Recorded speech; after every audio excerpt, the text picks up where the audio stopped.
Welcome, dear listener, to this gentle journey through the history of Christmas. As you settle into your pillows and allow the day's concerns to drift away, let us travel together through the centuries, exploring how this beloved celebration came to be. There's no rush here, no destination we must reach tonight. We shall simply wander through time, discovering the quiet origins of traditions that have warmed countless winter nights. So close your eyes if you wish, breathe slowly and deeply, and let the story unfold like a soft blanket being drawn over you on a cold December evening.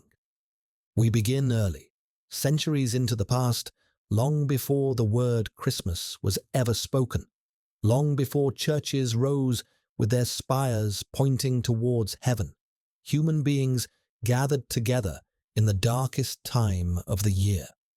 They built fires against the cold, shared what food they had stored, and found comfort in one another's company as the nights stretched long and the sun seemed to retreat from the world.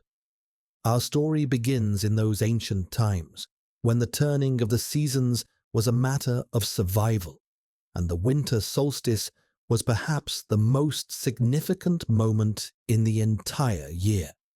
Picture, if you will, a world without electric lights, without central heating, without the certainty that spring would bring warmth again. In that world, the gradual shortening of days as autumn faded into winter was a source of genuine concern. Would the sun continue to weaken until it vanished entirely? Would the darkness swallow the world? Of course, we know now that the sun always returns, that the winter solstice marks not an ending, but a turning point. But for our ancestors, this was a truth that had to be rediscovered each year, a promise that nature had to keep. And so, when the solstice came and the days began, ever so slowly, to lengthen once more, there was cause for celebration. The light was returning. Life would continue. In those quiet winter months, ancient peoples across the northern hemisphere developed rituals and celebrations to mark this crucial turning of the year. These celebrations varied from culture to culture, shaped by local traditions, available resources, and the particular beliefs of each community. Yet they shared common themes that still echo in our Christmas celebrations today. The gathering of loved ones, the lighting of fires and candles, the sharing of food and drink, and the decoration of homes with evergreen plants that seem to defy the death that winter brought to the rest of the natural world. Let us begin our journey in ancient Rome, where the winter celebrations were particularly elaborate and joyful. The Romans, those practical and pleasure-loving people who built an empire stretching across much of the known world, took their winter festivals very seriously indeed. The most famous of these was Saturnalia, a festival honoring Saturn, the god of agriculture and time. Saturnalia began on the 17th of December and continued for several days, sometimes extending all the way to the 23rd. During this period, the normal rules of Roman society were relaxed or even reversed. Schools closed, courts adjourned, and business came to a halt. Slaves were given temporary freedoms and might even be served by their masters at dinner. Gambling, normally restricted, was permitted for all. People exchanged gifts, particularly candles and small clay figurines called sigillaria. The atmosphere of Saturnalia was one of merriment and excess. The poet Catullus called it the best of days. People wore colorful clothes instead of their usual togas, and a spirit of goodwill prevailed throughout Roman society.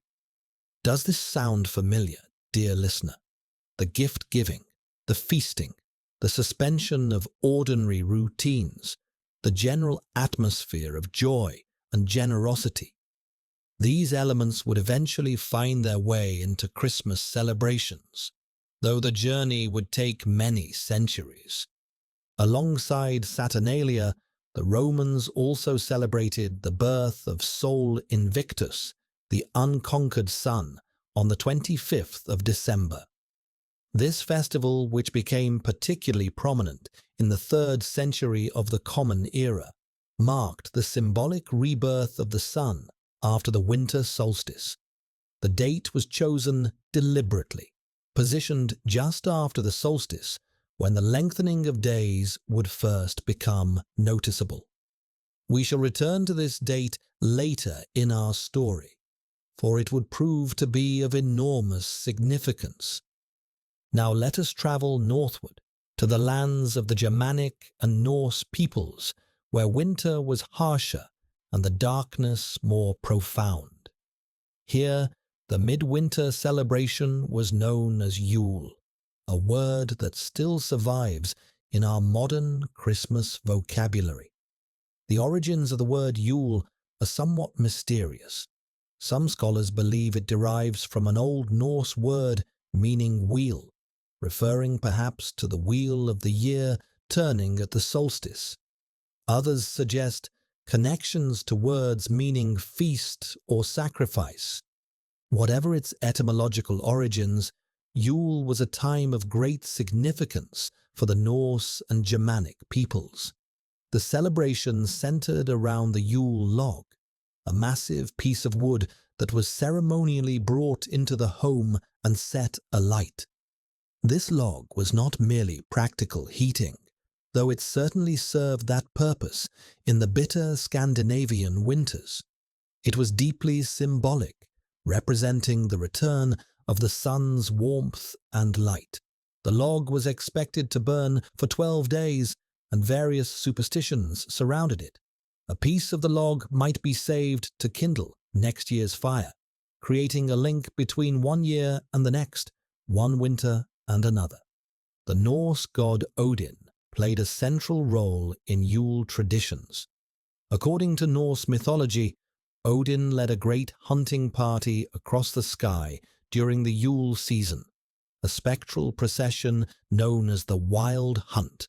Children would leave their boots by the chimney, filled with carrots or straw for Odin's 8-legged horse, Sleipnir. In return, Odin might leave gifts or sweets. Can you hear the echoes of another tradition forming here, dear listener? Boots by the chimney, gifts left in return, a magical figure traveling through the winter night. We shall trace these connections more fully as our story unfolds. Evergreen plants held particular significance during Yule, as they did in many winter celebrations across the ancient world. In a season when most trees stood bare and seemingly lifeless, evergreens like holly, ivy, mistletoe and fir retained their green leaves and needles. To ancient peoples, this seemed almost magical, a defiance of winter's death grip on the natural world. These plants became symbols of eternal life, of hope, of the promise that green growth would return when spring came again. Holly, with its sharp leaves and bright red berries, was thought to offer protection against evil spirits.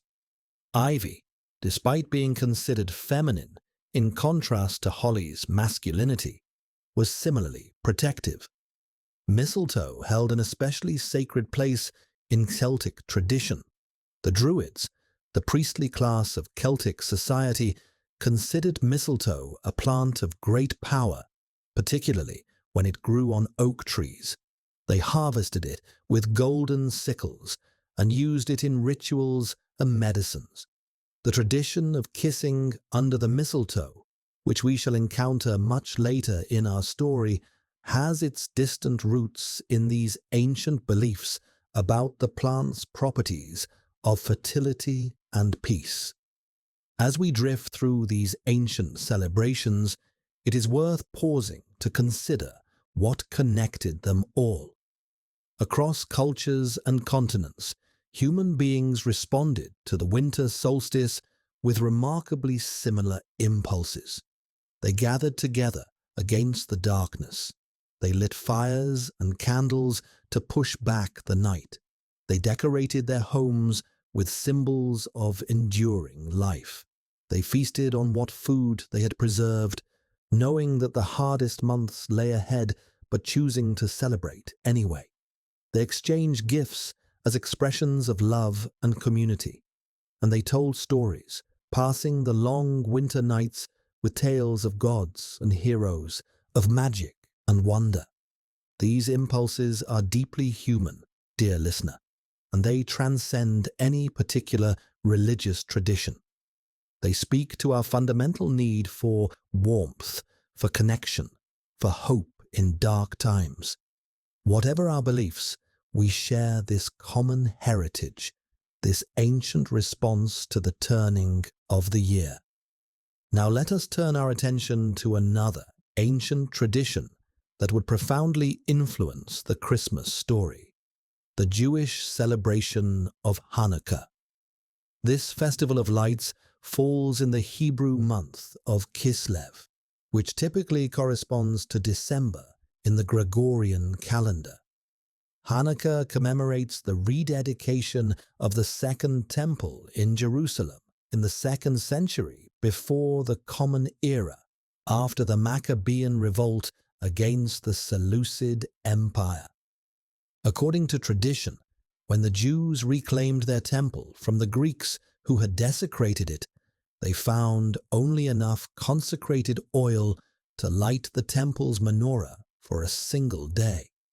Miraculously, the oil burned for 8 days, giving them time to prepare more consecrated oil.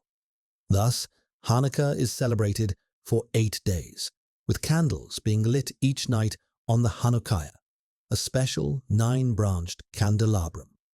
While Hanukkah and Christmas are entirely distinct celebrations with different religious meanings, they share certain practical elements: the lighting of candles in the darkest time of year, the gathering of families, the exchange of gifts, the preparation of special foods. The Jewish community in which Jesus was born and raised would have been familiar with Hanukkah, and this context of winter celebration and religious devotion forms part of the backdrop against which the Christmas story would eventually emerge. And so, as the centuries passed and empires rose and fell, these various strands of winter celebration continued to wind through human history. Saturnalia, Yule, the solstice observances of countless cultures, and the religious festivals of the Jewish people all contributed to a rich tapestry of midwinter tradition. But a new thread was about to be woven into this tapestry, one that would eventually transform it entirely. In a small corner of the Roman Empire, in the province of Judea, events were unfolding that would change the course of history. A child was about to be born, whose followers would spread across the world, carrying with them a new faith and, eventually, a new winter celebration. But that part of our story must wait, for we are still in the ancient world, still watching the last flames of pagan midwinter fires, still listening to the old songs sung in honor of the returning sun. Before we move forward to the birth of Jesus and the emergence of Christianity, let us linger a while longer in the ancient world, for there are more traditions to discover, more threads to trace. In ancient Egypt, the winter solstice was marked by celebrations honoring various deities, including Ra, the sun god, and later Horus, who was born to the goddess Isis. The cult of Isis spread throughout the Roman Empire, and some scholars see echoes of the Isis and Horus imagery in later Christian depictions of Mary and the infant Jesus. Whether these connections are direct or coincidental is a matter of scholarly debate, but they remind us that the themes of divine birth and maternal devotion were present in many ancient religious traditions. The ancient Persians celebrated the winter solstice with Yalda, a festival that continues to this day in Iran and among Persian communities worldwide. On the longest night of the year, families would gather to eat, drink, and read poetry. Pomegranates and watermelons, with their red color symbolizing the crimson of dawn and the glow of life, were traditional foods. People would stay awake through the long night, keeping vigil until the sun rose again, triumphant over darkness. The celebration emphasized the victory of light over darkness, a theme that would resonate powerfully in the Christmas story to come. In the British Isles, the Celtic peoples marked the winter solstice with their own rituals. The great stone monument of Stonehenge, built thousands of years ago, is aligned with the winter solstice sunset, suggesting the profound importance this astronomical event held for its builders. Whatever rituals they performed at Stonehenge remain mysterious to us, lost in the mists of prehistory, but the stones themselves bear silent witness to humanity's ancient desire to mark and honor the turning of the year. The Celts also celebrated Samhain at the end of October and Imbolc in early February, but the period around the winter solstice was considered a time when the veil between the worlds of the living and the dead was particularly thin. This was a time for divination, for communicating with ancestors, for looking both backward and forward.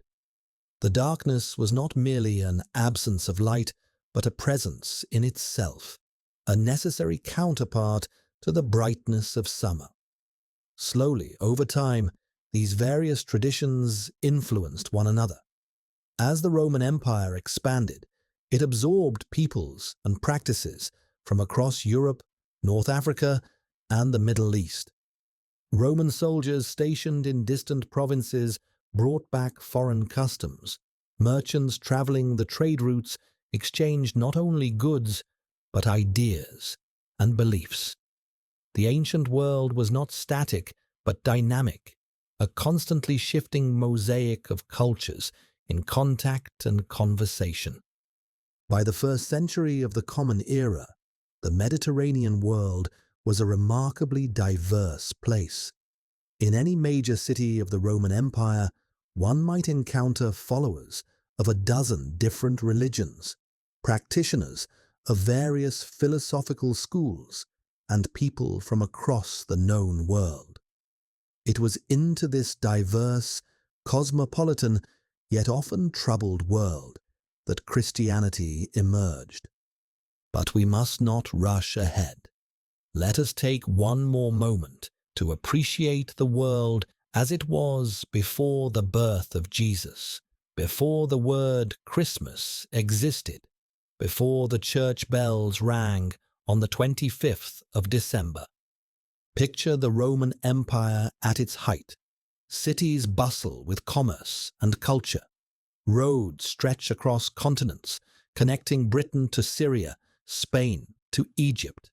Latin is spoken from the Atlantic to the Euphrates. The Pax Romana, the Roman peace, has brought stability and prosperity to much of the Mediterranean world, though at the cost of conquered peoples and enslaved multitudes. In this vast empire, the old gods still receive their offerings and festivals. Jupiter watches over Rome. Mercury blesses merchants. Bacchus presides over wine and revelry. And Saturn, old Saturn, the god of agriculture and time, is honored each December with Saturnalia's joyful excess. In the provinces, local traditions continue alongside Roman ones. In Gaul, the Druids still gather in sacred groves. In Egypt, The temples of Isis and Osiris still receive pilgrims. In Judea, the Jewish people maintain their ancient faith, gathering in synagogues, making pilgrimage to the temple in Jerusalem, and waiting, some of them, for a promised Messiah. And somewhere, in a small town called Bethlehem, events are about to unfold that will give new meaning to the winter season for billions of people across the centuries to come. But that, dear listener, is a story for our next chapter. For now, let us rest here, in the gentle darkness of the ancient world, where fires burn against the cold, where evergreen branches adorn simple dwellings, where families gather to share food and stories, where human beings look up at the winter stars and wonder at the mysteries of existence. The sun is returning, the light is coming back, and soon, very soon, a new light will enter the world. The birth of Jesus and the emergence of Christmas. As you settle deeper into your rest, dear listener, let us continue our gentle journey through time. We have wandered through the ancient world, through the flickering firelight of Saturnalia and the sacred groves where druids gathered mistletoe. Now we come to a moment that would reshape the meaning of winter celebrations for much of the world. Let the story flow over you like a warm stream, carrying you peacefully through the centuries. In the eastern reaches of the Roman Empire, in a land the Romans called Judea, there lived a people who held fast to their ancient faith. The Jewish people had endured conquest and exile, had seen their temple destroyed and rebuilt, and now lived under Roman occupation. Yet they maintained their traditions, their scriptures, and their hope for a Messiah who would deliver them. It was into this world, according to the Christian Gospels, that Jesus of Nazareth was born. The exact date of his birth is unknown to us, lost in the mists of history. The Gospels of Matthew and Luke, which contain the nativity narratives, provide beautiful accounts of his birth, but offer few specific details about timing. What we do know is that the story they tell would become one of the most influential narratives in human history. According to the Gospel of Luke, a decree went out from Caesar Augustus that all the world should be registered for taxation. Joseph, a carpenter from Nazareth, traveled with his betrothed Mary to Bethlehem, the city of his ancestors, to be enrolled. Mary was with child, and while they were in Bethlehem, the time came for her to give birth. Finding no room at the inn, she brought forth her firstborn son, wrapped him in swaddling clothes, and laid him in a manger, a feeding trough for animals. That night, according to Luke, shepherds were keeping watch over their flocks in the fields nearby. An angel appeared to them, surrounded by heavenly glory, and announced the birth of a Saviour. A multitude of angels filled the sky, singing praises to God. The shepherds hurried to Bethlehem and found the child, just as the angel had described. The Gospel of Matthew tells of wise men, or magi, who came from the east, following a star that heralded the birth of a king. They brought gifts of gold, frankincense, and myrrh, and worshipped the infant Jesus before returning to their own country by another route, having been warned in a dream not to report to King Herod, who sought to destroy the child. These stories, with their stars and angels, their humble shepherds and mysterious Eastern visitors, their simple stable and precious gifts, would become the heart of the Christmas narrative. They have been told and retold for 2,000 years, depicted in countless paintings and sculptures, enacted in nativity plays, in churches and schools around the world and sung about in carols that still fill the air each December. But here is something that may surprise you, dear listener, as you drift peacefully through this history. For the first several centuries of Christianity, the birth of Jesus was not widely celebrated. The earliest Christians focused their devotion on his resurrection, the event they believed had conquered death and opened the way to eternal life. Easter, not Christmas, was the central festival of the early church. Indeed, some early Christian writers were actively hostile to the idea of celebrating birthdays at all. The theologian Origen of Alexandria, writing in the early 3rd century, noted that in the scriptures only sinners like Pharaoh and Herod celebrated their birthdays. Good and holy people, he argued, should not mark such occasions. This attitude reflected a broader early Christian suspicion of festivities that might seem too similar to pagan practices. And yet, slowly, over time, attitudes began to change. As Christianity spread throughout the Roman Empire, questions arose about when and how to commemorate the birth of Jesus. Different Christian communities developed different traditions. In the eastern parts of the empire, many Christians celebrated the birth of Jesus on the 6th of January, a date that would eventually become known as Epiphany, commemorating the visit of the Magi, and in some traditions, the baptism of Jesus. In the western parts of the empire, other dates were proposed and debated. The earliest reference we have to the celebration of Jesus' birth on the 25th of December comes from a Roman document known as the Chronograph of 354, a kind of almanac that included a calendar of Christian festivals. This document indicates that by the mid-4th century, at least some Christians in Rome were celebrating the Nativity on this date. But how did this particular day come to be chosen? This is a question that has fascinated scholars for centuries, and there is no single definitive answer. Several theories have been proposed, each with its own evidence and logic. Let us explore them gently, without urgency, as you rest and listen.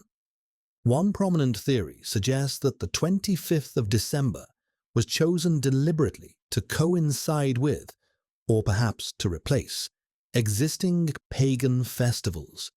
As we discussed in our previous chapter, this was the date of the Roman festival of Sol Invictus, the birthday of the unconquered sun.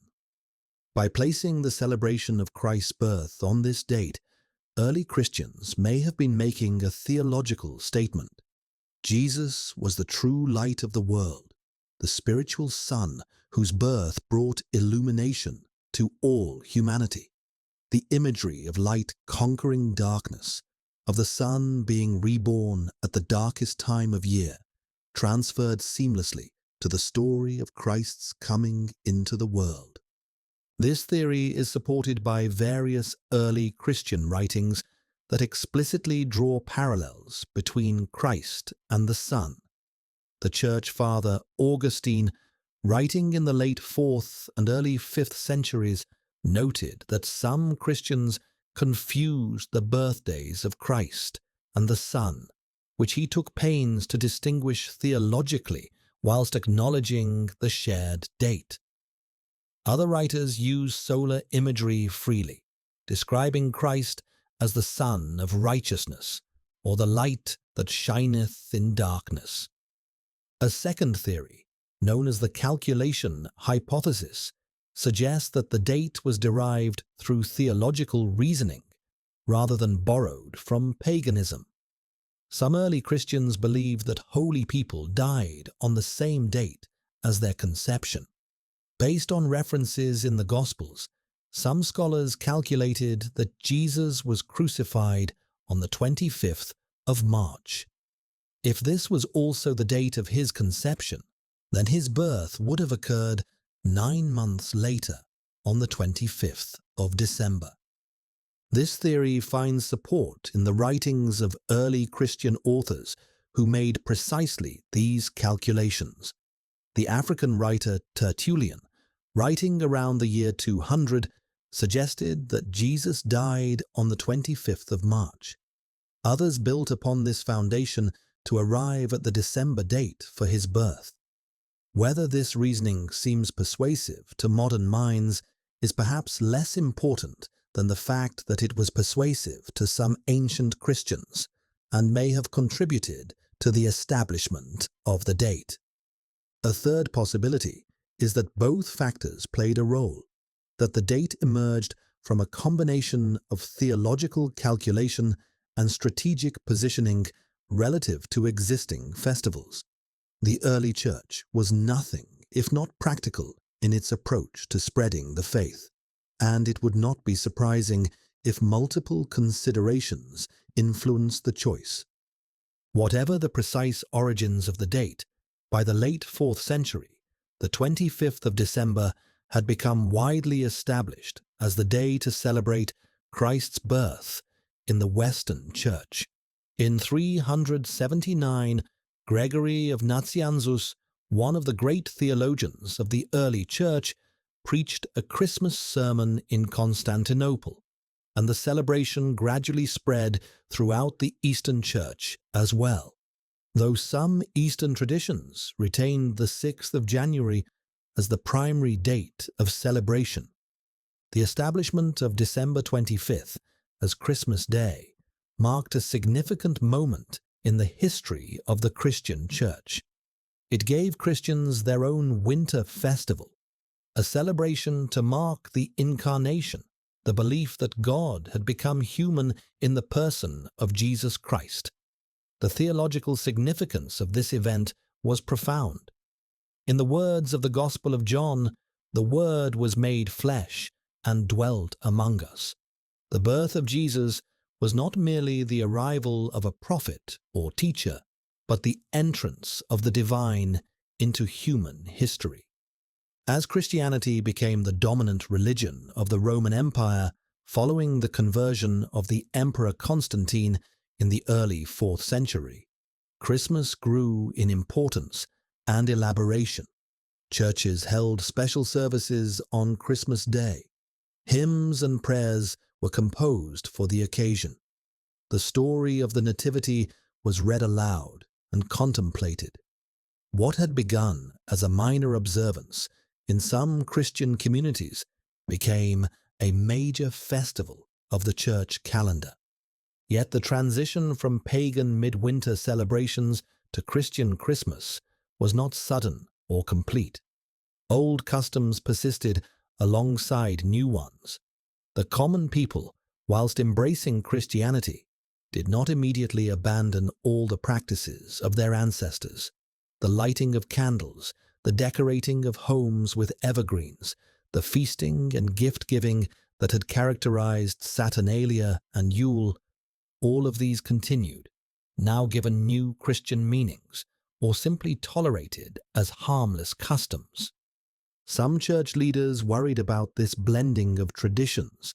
They cautioned against excessive feasting and revelry, which seemed too reminiscent of pagan celebrations. They urged Christians to spend Christmas in prayer and worship rather than in eating, drinking, and merrymaking. But human nature is resilient, and the desire to celebrate during the dark days of winter proved difficult to suppress entirely. And so, as the years passed, Christmas developed as a festival that was both sacred and secular, both solemn and joyful. The morning might be spent in church, contemplating the mystery of the Incarnation, whilst the afternoon and evening were given over to feasts and family gatherings. The spiritual and the festive coexisted, sometimes uneasily, in a pattern that would continue throughout the history of Christmas. Let us pause here for a moment, dear listener, and consider the world as it was in the 4th and 5th centuries. The Roman Empire That vast structure that had dominated the Mediterranean for centuries was beginning to fracture. In 395, the empire was permanently divided into eastern and western halves. The western half faced increasing pressure from Germanic peoples moving across its borders. Rome itself was sacked by the Visigoths in 410 and by the Vandals in 455. By 476, the last Western Roman emperor had been deposed, and the period we call the Middle Ages had begun. Through all these upheavals, the Christian Church remained a source of continuity and stability. Bishops took on roles of civic leadership as secular authority crumbled. Monasteries preserved learning and literacy, and the festivals of the Church, including Christmas, provided a rhythm to the year that connected communities across vast distances and changing political circumstances. In these early medieval centuries, Christmas was observed primarily as a religious festival. The emphasis was on the theological significance of Christ's birth, on the miracle of the Incarnation, on the hope of salvation that the Nativity represented. The elaborate secular celebrations that we associate with Christmas today were still centuries in the future. Churches held services on Christmas Eve and Christmas Day. The faithful gathered to hear the Nativity story read from the Gospels, to sing hymns celebrating the birth of the Savior, to receive communion, and to offer prayers of thanksgiving.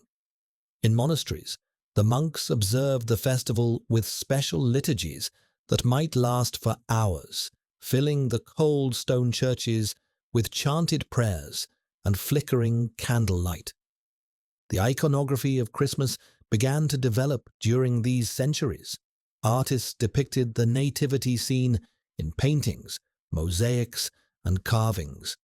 Mary and Joseph appeared beside the manger, often accompanied by the ox and ass that tradition placed in the stable, though the Gospels do not actually mention these animals. Angels hovered overhead. Shepherds approached with expressions of wonder. The wise men brought their precious gifts. These images, repeated and refined over centuries, became deeply embedded in Christian culture. One particularly significant development was the emergence of Christmas hymns and carols. Music has always been central to Christian worship, and the Nativity inspired composers and poets to create works of great beauty.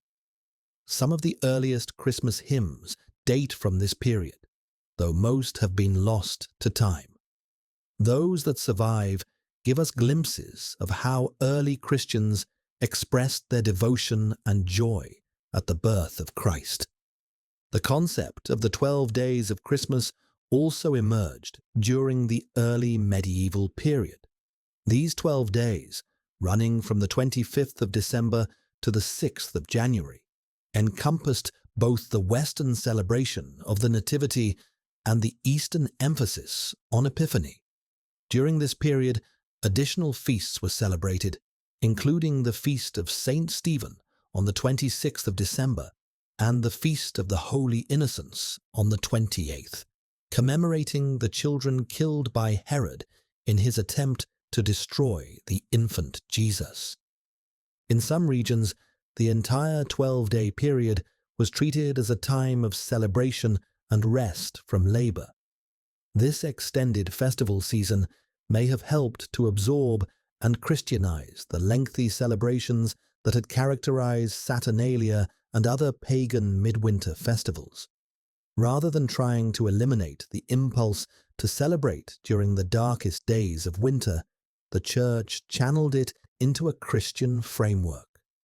As we drift further into the early Middle Ages, we find Christmas celebrations becoming more elaborate in some places, whilst remaining quite simple in others. In the great cathedrals and monasteries, Christmas was marked with magnificent liturgies, with churches decorated and special vestments worn. In small villages, the celebration might be more modest. A mass at the local church, followed by whatever simple feasting the community could manage in the lean months of winter. The giving of gifts, which we saw in Roman Saturnalia, and which would become such a central part of later Christmas celebrations, remained relatively minor during this period. When gifts were exchanged, they were often given on the feast of St. Nicholas on the 6th of December or on Epiphany on the 6th of January, rather than on Christmas Day itself. We shall trace the development of gift-giving traditions more fully in later chapters, for it is a fascinating story in its own right. One custom that did become established during the early medieval period was the Christmas feast. Monasteries and great households prepared special meals for Christmas Day, featuring the best foods available. Meat, which might be scarce at other times of year, was served in abundance. Bread was baked, ale was brewed, and the table was laid with whatever delicacies the season and the household's means could provide. For the common people, the Christmas feast represented a welcome break from the monotony and scarcity that often characterized winter. The agricultural year was in its dormant phase. There was little work to be done in the frozen fields. Animals that could not be fed through the winter had been slaughtered, providing meat that had to be eaten or preserved before it spoiled. The Christmas feast, then, was not merely a religious observance, but a practical response to the rhythms of agricultural life. The tradition of the Yule log, which we encountered in our exploration of Norse traditions, survived into the Christian era in parts of Europe. The great log was brought into the hall with ceremony and reverence, blessed by the priest perhaps, and set alight to burn through the Christmas season. Its warmth and light were welcome in the cold, dark days of December, and its symbolism, now Christianized, spoke of Christ as the light of the world. Evergreen decorations also persisted, their meanings transformed or simply tolerated by the church. Holly, with its sharp leaves and red berries, came to be associated with Christ's crown of thorns and drops of blood. Ivy represented fidelity and resurrection. These new interpretations allowed old customs to continue within a Christian framework, a pattern of adaptation that we shall see repeated throughout the history of Christmas. As the first millennium of the Common Era drew to a close, Christmas had established itself as a major festival of the Christian Church. It was celebrated across Europe, from the cold shores of Scandinavia to the sun-warmed lands of the Mediterranean, from the British Isles to the eastern reaches of Christendom. The precise customs varied from place to place, shaped by local traditions and conditions, but the core elements, the commemoration of Christ's birth, the church services, the feasting, and the gathering of families, were common to all. And yet, dear listener, we are still only at the beginning of our journey through Christmas history. The medieval period would bring new developments, new customs, new ways of celebrating. The great cathedrals would ring with Christmas music. The mystery plays would bring the nativity story to life in town squares. The feast of Christmas would grow in elaboration and significance. And always, the tension between the sacred and the secular, between solemn worship and joyful celebration, would continue to shape the festival. But those stories must wait for our next chapter. For now, let us rest here, in the gentle glow of early medieval Christmas, where the church bells call the faithful to worship, where candles flicker in stone churches, where the Yule log crackles in the great hall, and where the ancient story of a child born in Bethlehem brings hope and wonder to a world that so often needs both. The light has come into the world, and though the centuries will bring change and upheaval, though Christmas will be transformed and contested and reimagined, that light will continue to shine through the darkest nights of winter. Sleep peacefully, dear listener, as we pause in our journey. There is more to discover, more to explore, but there is no hurry. The story will be here when you are ready to continue.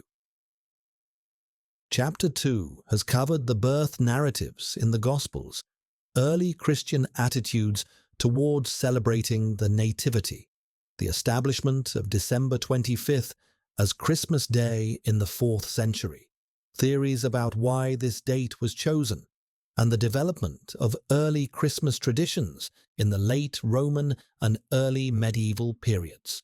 We have traced these developments from approximately the 1st century CEE through to the end of the first millennium. Continue to Chapter 3 of 10, which will explore medieval Christmas celebrations, including church liturgies, mystery plays, the Feast of Christmas, and the various customs that developed across Europe during the High and Late Middle Ages. Christmas in the medieval world. Welcome back, dear listener, to our peaceful journey through the history of Christmas. As you rest and let the cares of the day slip away, we shall wander together through the Middle Ages, a time of great cathedrals and humble villages, of knights and peasants, of faith both fervent and festive. Let your breathing slow and your mind drift as we explore how Christmas was celebrated in the medieval world. The Middle Ages, stretching roughly from the 5th century to the 15th, was a period of profound importance in the development of Christmas traditions. During these 1,000 years, the festival grew from a primarily religious observance into an elaborate celebration that touched every aspect of society. The customs and practices that emerged during this era would shape Christmas for centuries to come, and many of them persist in modified form to this day. In the great cathedrals and monasteries of medieval Europe, Christmas was celebrated with magnificent liturgies that could last for hours. The church year reached one of its high points with the Feast of the Nativity, and the clergy prepared for it with great care. During the 4 weeks of Advent, the period of preparation leading up to Christmas, the mood in churches was one of solemn anticipation. Purple vestments were worn, and the liturgy emphasized themes of waiting and expectation. Then on Christmas Eve, the tone shifted to one of joy and celebration. The Christmas Eve service, often held at midnight, was a particularly important occasion. The faithful gathered in churches illuminated by countless candles, their flames representing Christ, the light of the world. The Nativity story was read from the Gospel of Luke, and the congregation listened once more to the familiar words about the journey to Bethlehem, the birth in the stable, the angels appearing to the shepherds. Hymns filled the air, their Latin verses echoing off stone walls and vaulted ceilings. One of the most beloved Christmas hymns from this period is Adeste Fideles, known in English as O Come All Ye Faithful. Though the precise origins of this hymn are debated, with some attributing it to the 13th century and others to later periods, it captures perfectly the spirit of medieval Christmas devotion. The call to come and adore the newborn King, to kneel before the manger in Bethlehem, would have resonated deeply with medieval Christians who understood worship as a full participation of body, mind, and spirit. Another treasured hymn from the medieval period is In Dulce Jubilo, a macaronic carol that mixes Latin and the vernacular language. This blending of sacred Latin with everyday speech reflects the way Christmas celebrations moved between the formal liturgy of the church and the more informal celebrations of home and community. The melody is gentle and rocking, almost like a lullaby, perfectly suited to the story of a newborn child. The music of medieval Christmas was not limited to hymns sung in churches. As the centuries progressed, popular songs and carols emerged that celebrated the season in more festive terms. These carols, originally a form of ring dance accompanied by singing, gradually became associated specifically with Christmas. They were sung not only in churches, but in homes, in streets, and in the great halls of castles and manors where feasts were held. Speaking of feasts, the Christmas meal was a central feature of medieval celebration. For those who could afford it, the Christmas feast was an occasion of remarkable abundance. The tables of the wealthy groaned under the weight of roasted meats, including beef, pork, goose, and game birds of all kinds. Pies and pastries were prepared in great quantities. Spiced wines and ales flowed freely. Fruits and nuts, carefully preserved from the autumn harvest, were brought out as special treats. One particularly spectacular dish that graced the tables of kings and nobles was the peacock, roasted and then redressed in its own plumage for presentation. The bird would be carried into the hall with great ceremony, a symbol of the host's wealth and generosity. Swans and boars' heads were similarly impressive centerpieces, the latter often decorated with rosemary and bay, and presented with an apple or orange in its mouth. For the common people, the Christmas feast was necessarily more modest, but it was still an occasion of relative plenty. A family might slaughter a goose or a pig that had been fattened for the purpose. Special breads and cakes were baked. Whatever luxuries the household could afford, whether a bit of sugar, some dried fruit, or a measure of better ale, were saved for the Christmas table. In a world where food was often scarce and monotonous, especially during the winter months, the Christmas feast was a welcome indulgence. The feast was not merely about eating, however. It was a social occasion, a time for the community to gather, for stories to be told, for songs to be sung, and for the bonds of family and neighborhood to be strengthened.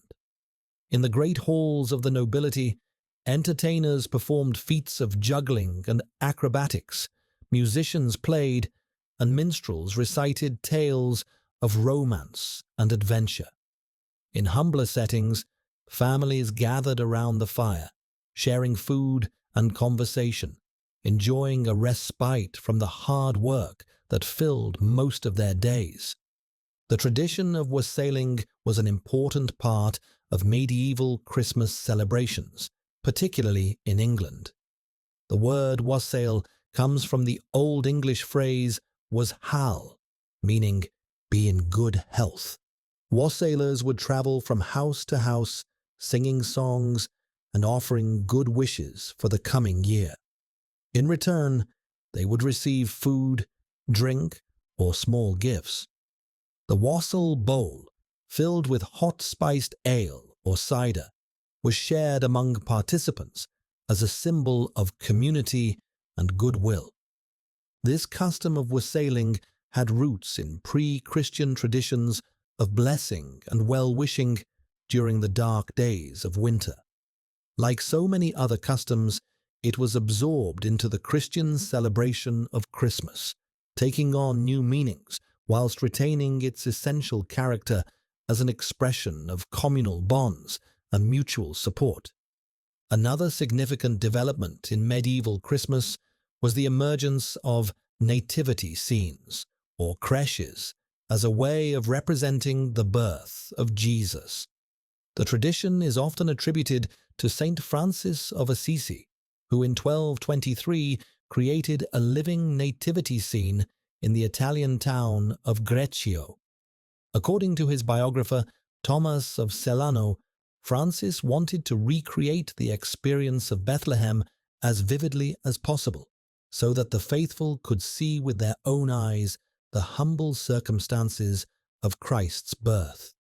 With the permission of Pope Honorius III, Francis arranged for a manger to be set up in a cave near Greccio, complete with hay and live animals, an ox and a donkey, to represent those that tradition placed at the scene of the Nativity. The local people gathered on Christmas Eve, carrying torches and candles, and Francis preached a sermon about the birth of the Saviour.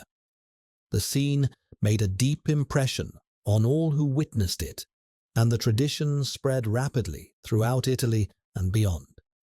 Soon, churches across Europe were creating their own nativity scenes, first with live participants, and later with carved or painted figures. These creches made the story of Christmas tangible and accessible, allowing ordinary people to visualize the sacred events in a way that words alone could not achieve. The tradition continues to this day, with nativity scenes appearing in churches, homes, and public spaces around the world each December. The mystery plays, also known as miracle plays, were another important feature of medieval Christmas celebration. These were dramatic performances, usually staged outdoors or in churchyards, that depicted scenes from the Bible and the lives of the saints.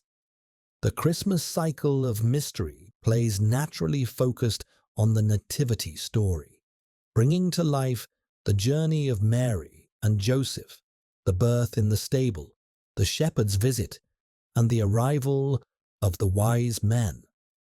These plays were often organized by the trade guilds of medieval towns, with different guilds taking responsibility for different scenes.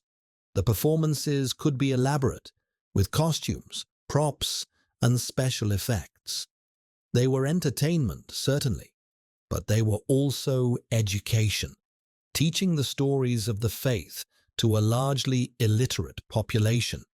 And they were acts of devotion, offerings of time and talent to the glory of God. The plays often included elements of humor and earthiness that might surprise modern audiences accustomed to more solemn religious observances. The shepherds might crack jokes or complain about the cold. The innkeeper who turned away Mary and Joseph might be portrayed as a comic villain. Herod, in his rage at the news of a rival king, became a stock figure of theatrical bombast, ranting and stamping about the stage. These lighter elements helped to make the plays accessible and enjoyable for audiences of all ages and backgrounds. The character of the second shepherd in the famous Wakefield mystery plays, for instance, gets caught up in a comic subplot involving a stolen sheep hidden in a cradle, disguised as a baby. This farcical episode, with its echoes of the nativity story, would have drawn laughs from the audience before the tone shifted to reverence as the shepherds received the angelic announcement and made their way to Bethlehem. The blending of sacred and profane, of solemnity and humor, was characteristic of medieval religious culture. As we drift through the medieval period, we should also consider the various characters and figures associated with Christmas that emerged during this time. One of the most important was Saint Nicholas, a 4th century bishop of Myra, in what is now Turkey, who became legendary for his generosity and kindness. Stories circulated of his gifts to the poor, his care for children, and his miraculous deeds. His feast day, the 6th of December, became an occasion for gift-giving in many parts of Europe. In the Low Countries, St. Nicholas, or Sinterklaas, as he was called in Dutch, was particularly beloved. On the eve of his feast day, children would leave their shoes out, filled with hay and carrots for the saint's horse. In return, good children would find their shoes filled with sweets and small gifts in the morning. This tradition, brought to America by Dutch settlers, would eventually evolve into the figure of Santa Claus, but that transformation lies far in the future of our story. Other gift-bringers emerged in different parts of Europe. In Italy, La Befana, a kindly witch, was said to deliver presents to children on Epiphany Eve. In parts of Germany, the Christkind, or Christ Child, was the bearer of gifts. In England, Father Christmas emerged as a personification of the season's merriment, though his role as a gift-giver would not develop fully until much later. These various figures reflected the diversity of medieval European culture, with different regions developing their own variations on the themes of generosity and gift-giving.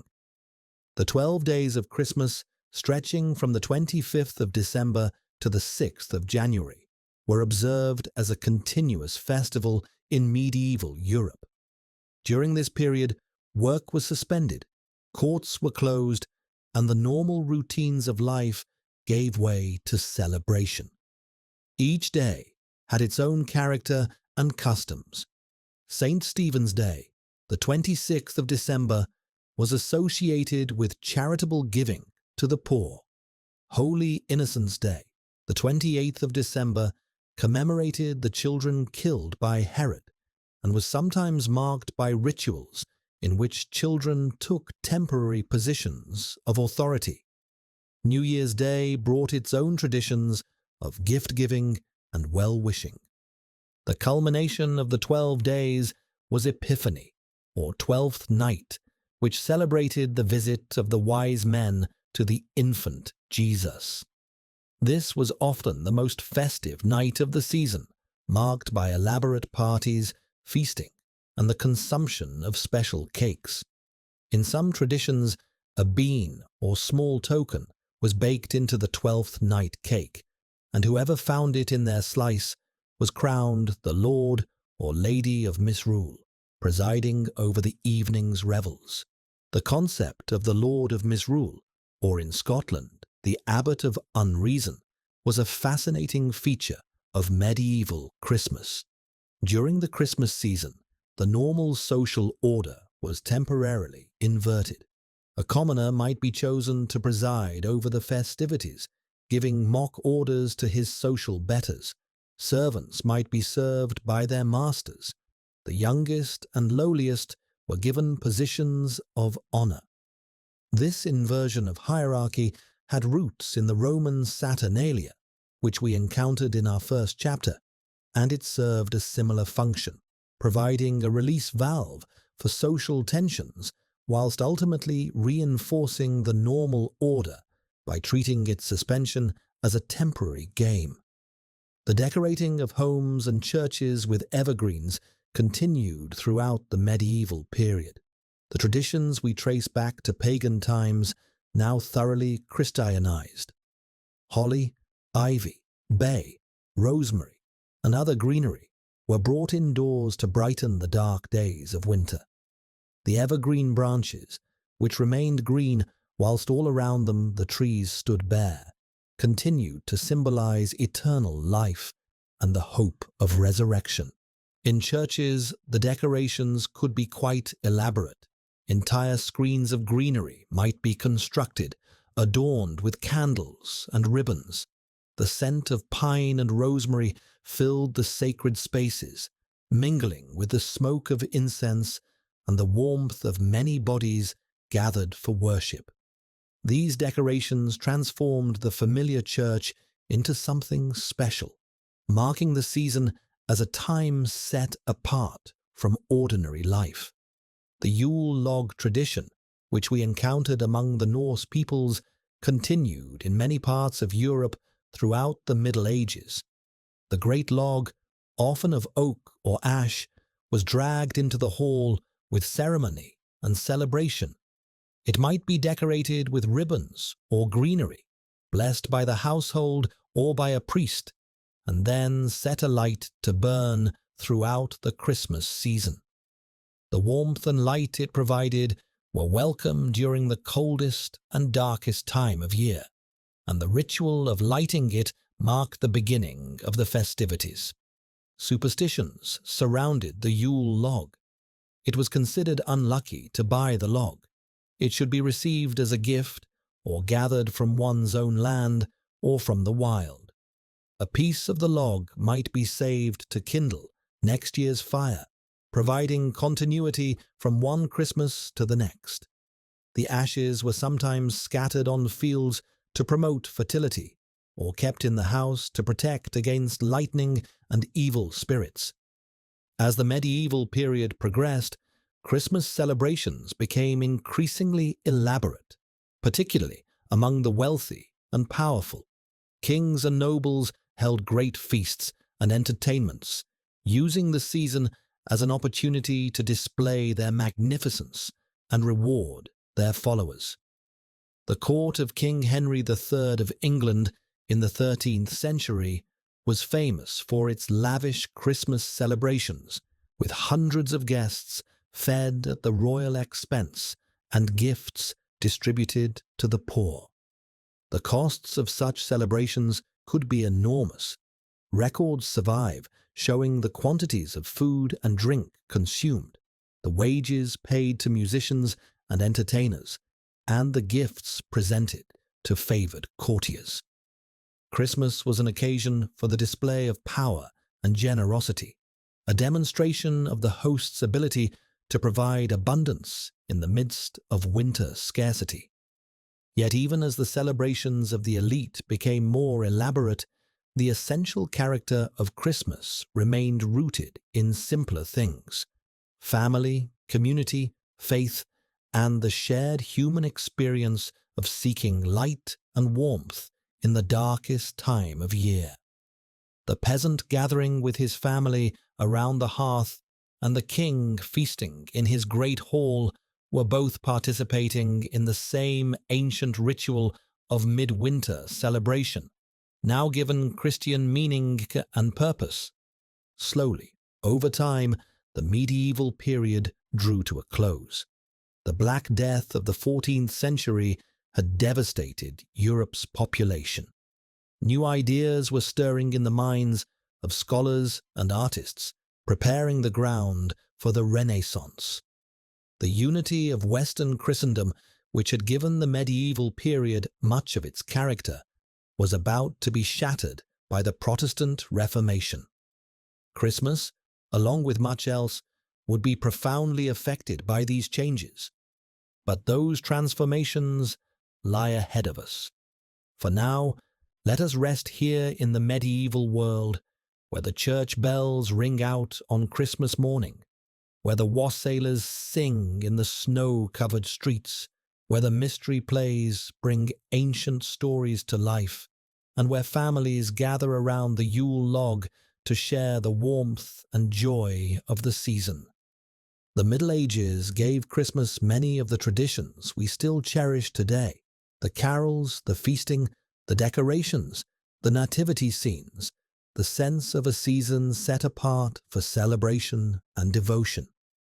These gifts of the medieval world have enriched our lives for centuries, and they continue to bring light and warmth to our winters. Sleep peacefully, dear listener, as we pause once more in our journey.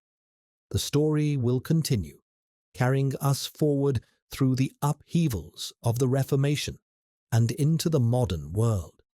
But for now, rest in the gentle glow of medieval Christmas, where faith and festivity intertwine in the darkness of winter. The Reformation and the contested Christmas. Rest easily, dear listener, as we continue our gentle journey through the history of Christmas. We have wandered through the ancient world and the Middle Ages, through candlelit churches and feasting halls, through mystery plays and wassailing songs. Now we come to a more turbulent time, when Christmas itself became a subject of fierce debate. But even as we explore these controversies, let the story wash over you peacefully, like waves upon a quiet shore. The 16th century brought profound changes to the religious landscape of Europe. In 1517, a German monk named Martin Luther nailed his 95 Theses to the door of the castle church in Wittenberg, challenging various practices of the Roman Catholic Church. This act is traditionally seen as the beginning of the Protestant Reformation, a movement that would fracture Western Christianity and reshape the spiritual lives of millions. The Reformation was, at its heart, a call to return to what its proponents saw as the pure teachings of the Bible, stripped of what they considered the human additions and corruptions that had accumulated over the centuries. This impulse had far-reaching consequences for religious practice, including the celebration of Christmas. As reformers examined the traditions they had inherited, they asked difficult questions. Which of these customs were truly biblical? Which were merely human inventions? And which might actually be harmful to genuine Christian faith?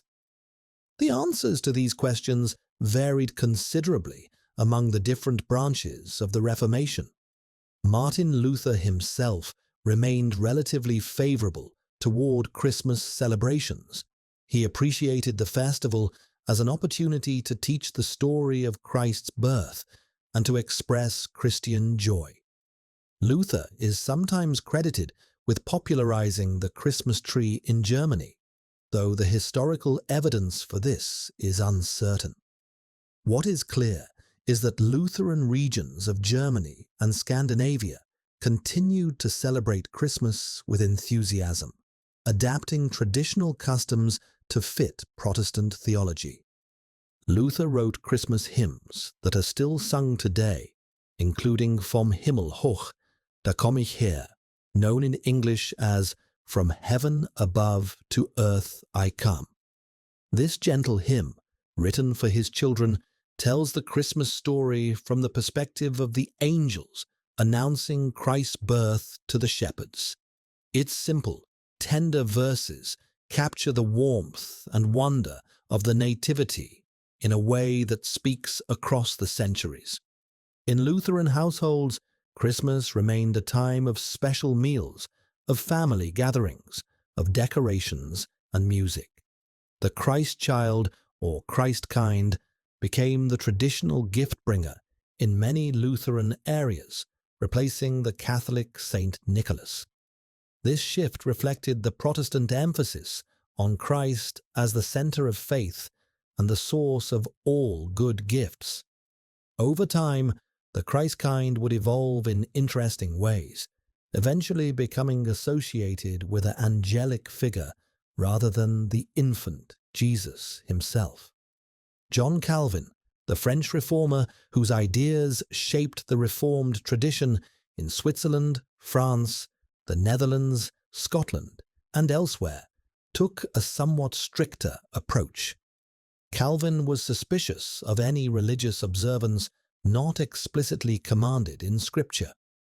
Since the Bible does not specify that Christians should celebrate Christ's birth on a particular day, Calvin saw no obligation to do so.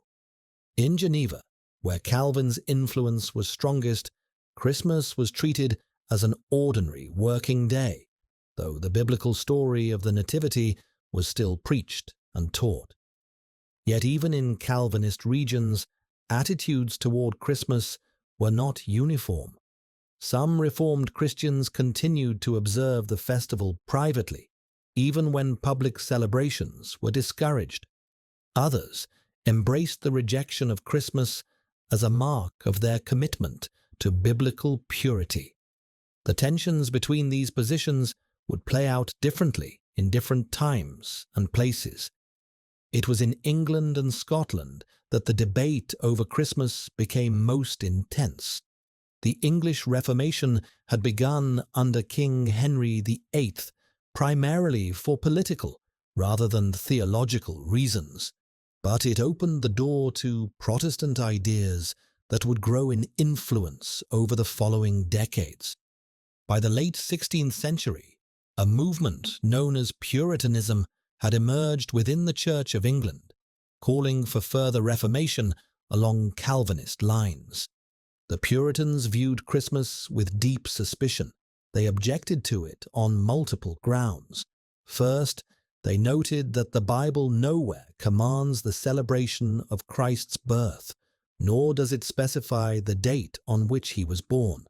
The 25th of December, they pointed out, was chosen by the Catholic Church, and the Puritans were determined to purge English Christianity of what they saw as Catholic corruptions. Second, the Puritans objected to the way Christmas was actually celebrated. The feasting, drinking, gaming, and general revelry that characterized the season seemed to them more pagan than Christian. They saw in the Lord of Misrule and the inversion of social hierarchy an echo of the Roman Saturnalia, which they associated with licentiousness and disorder. The mummers and wassailers who roamed the streets seemed little better than beggars, or worse. The whole festival, in their view, had become an excuse for sin rather than an occasion for worship. Third, and perhaps most fundamentally, the Puritans believed that every day should be lived in devotion to God. To set aside certain days as holy, whilst treating others as ordinary, seemed to them a form of superstition. The Christian life was not a matter of seasonal observances, but of constant faithfulness. Better, they thought, to worship God sincerely every day than to reserve special devotion for a festival that Scripture did not authorize. These objections were not merely theoretical. During the reign of Queen Elizabeth I and her successor King James I, the Puritans remained a minority within the Church of England, unable to enforce their views. But they made their voices heard through pamphlets and sermons, gradually building a case against the traditional celebration of Christmas. The situation changed dramatically in the 1640s. Civil war broke out between King Charles I and Parliament, and the parliamentary forces, in which Puritans were strongly represented, eventually prevailed. The king was tried and executed in 1649, and England became a republic known as the Commonwealth under the leadership of Oliver Cromwell. The new Puritan government moved to suppress Christmas celebrations. In 1644, an ordinance was passed requiring the 25th of December to be kept as a day of fasting and humiliation, a time to reflect on the sins that had brought civil war upon the nation, rather than a day of feasting and merriment. Shops were ordered to remain open on Christmas Day. The traditional Christmas church services were prohibited. The response to these measures was mixed. Some English people welcomed the change, embracing the Puritan vision of a purified Christianity, but many others resented the suppression of their beloved festival.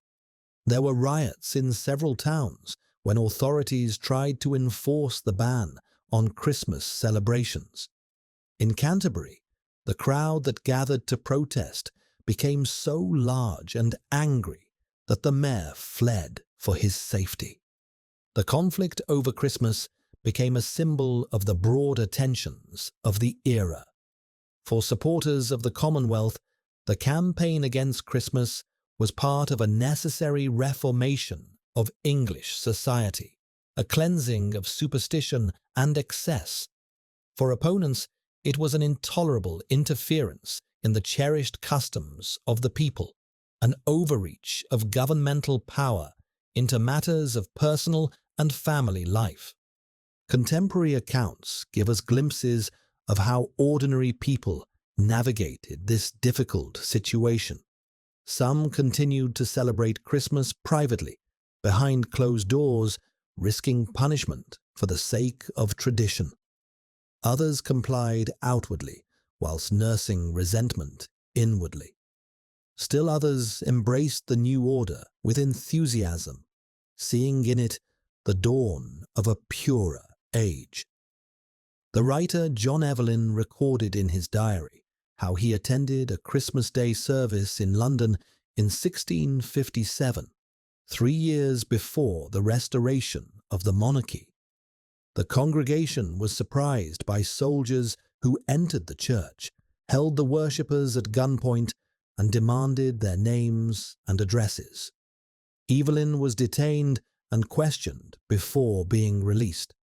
Such incidents illustrate the determination of the authorities to enforce the ban and the equal determination of some Christians to observe the festival regardless. In Scotland, where the Reformed Kirk held sway, Christmas had been effectively suppressed even earlier. The Scottish Reformation of 1560 had introduced Calvinist principles that left little room for the celebration of Christmas. The Kirk discouraged the observance of Christmas and other traditional holidays, promoting instead a more austere form of Christianity focused on preaching, prayer, and the observance of the Sabbath. For nearly 4 centuries, Christmas was a relatively minor affair in Scotland compared to England and other parts of Europe. The main winter celebration was Hogmanay, the Scottish New Year, which became an occasion for feasting, visiting, and the custom of first footing, in which the first person to cross the threshold after midnight brought luck for the coming year. It was not until the mid-20th century that Christmas became a public holiday in Scotland, and even today, Hogmanay retains a special significance in Scottish culture. The suppression of Christmas in England ended with the restoration of the monarchy in 1660. King Charles II returned from exile, and with him came the restoration of traditional celebrations. Christmas was once again legal, and many people enthusiastically returned to the customs they had been forced to abandon. Churches were decorated, feasts were held, and the old songs were sung once more. Yet the Puritan critique of Christmas did not disappear entirely. It continued to influence certain strands of Protestant thought, particularly among nonconformist groups who remained outside the established Church of England. Some Baptists, Quakers, and other dissenters continued to view Christmas with suspicion, seeing it as a Catholic remnant that had no place in true Christian practice. When English Puritans established colonies in New England in the early 17th century, they brought their anti-Christmas attitudes with them. In Massachusetts, the celebration of Christmas was actually banned by law from 1659 to 1681. Anyone caught feasting, taking the day off from work, or otherwise observing the holiday could be fined 5 shillings. The law was eventually repealed, but antipathy toward Christmas lingered in New England for generations. The contrast with other American colonies was striking. In Virginia and other southern colonies, where the Church of England was established, Christmas was celebrated much as it was in the mother country, with church services, feasts, and festivities. In Dutch New Amsterdam, which would become New York, the traditions of Sinterklaas and other Dutch customs flourished. The American approach to Christmas would eventually emerge from this diverse mix of traditions and attitudes, but that story lies ahead of us. As we drift through the 17th century and into the 18th, we find Christmas celebrations continuing to evolve. In England and those parts of Europe where the festival was still observed, traditions were maintained but without the elaborate medieval pageantry of earlier centuries. The mystery plays had largely disappeared, suppressed by the Reformation in Protestant areas and declining in Catholic regions as well. The great feast continued, though perhaps with less extravagance than in former times. The 18th century is sometimes described as a period of relative quietude for Christmas. The festival was observed, but it had not yet acquired the intense cultural significance it would gain in the 19th century. For many people, Christmas was simply one holiday among several, a day marked by church attendance and a better-than-usual dinner, but not the central event of the year that it would later become. In Georgian England, Christmas was celebrated in different ways by different social classes. The wealthy might host house parties at their country estates, gathering friends and family for several days of eating, drinking, hunting, and games. The middle classes observed the day more modestly, with a good dinner and perhaps some simple gifts. The poor often relied on the charity of their betters, receiving distributions of food or small amounts of money.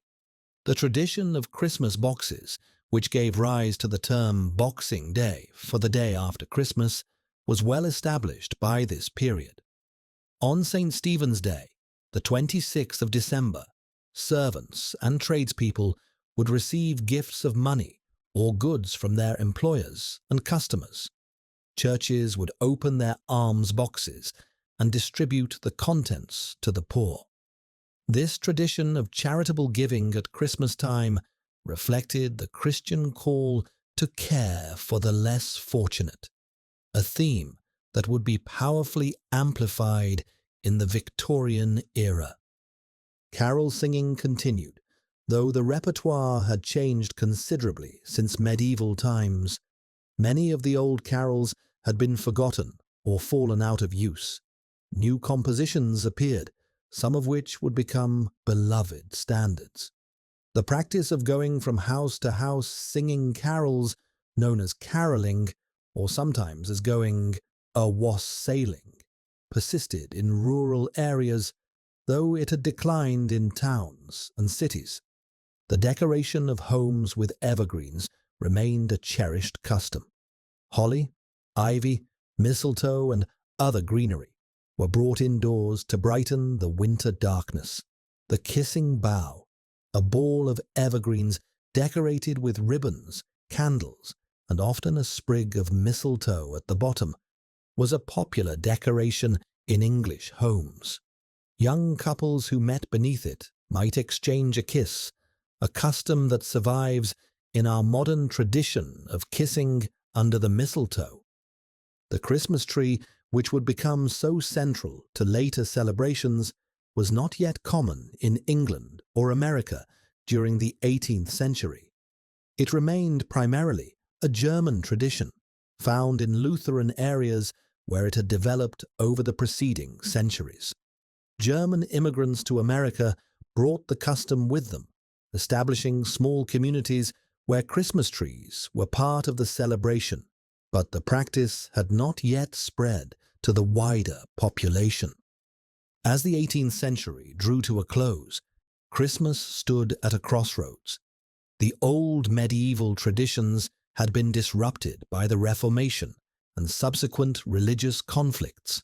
The festival was still observed, but in many places it had lost much of its former vitality and significance. In some Protestant communities, it was barely observed at all. The commercial and cultural forces that would transform Christmas in the 19th century had not yet emerged. Yet the essential elements of Christmas remained in place, waiting to be rediscovered and reimagined. The story of the Nativity still stirred hearts. The desire for light and warmth in the dark of winter still called people to gather with family and friends. The impulse toward generosity and goodwill still found expression in gifts and charity. The carols, though diminished in number, still carried the joy and wonder of the season. And so, as we leave the 18th century behind, we stand on the threshold of a great transformation. The Victorian era is approaching, and with it will come a reinvention of Christmas that will shape the holiday as we know it today. New traditions will emerge, old ones will be revived and transformed, and Christmas will move from the margins of cultural life to its very center. But that story must wait for our next chapter. For now, rest peacefully, dear listener, knowing that the light of Christmas, though dimmed at times by controversy and conflict, was never entirely extinguished. Through all the debates of theologians and the decrees of governments, ordinary people continued to find ways to mark the season, to share food and fellowship, to tell the old stories, and to kindle fires against the winter darkness. The flame of Christmas has always burned, sometimes brightly, sometimes low, but never quite going out. And soon, very soon, it will blaze forth with new intensity, illuminating the world in ways our ancestors could scarcely have imagined. The Victorian revival of Christmas.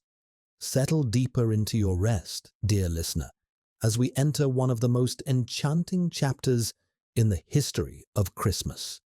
The 19th century brought a remarkable transformation to this ancient festival, breathing new life into old traditions and creating new ones that would endure for generations.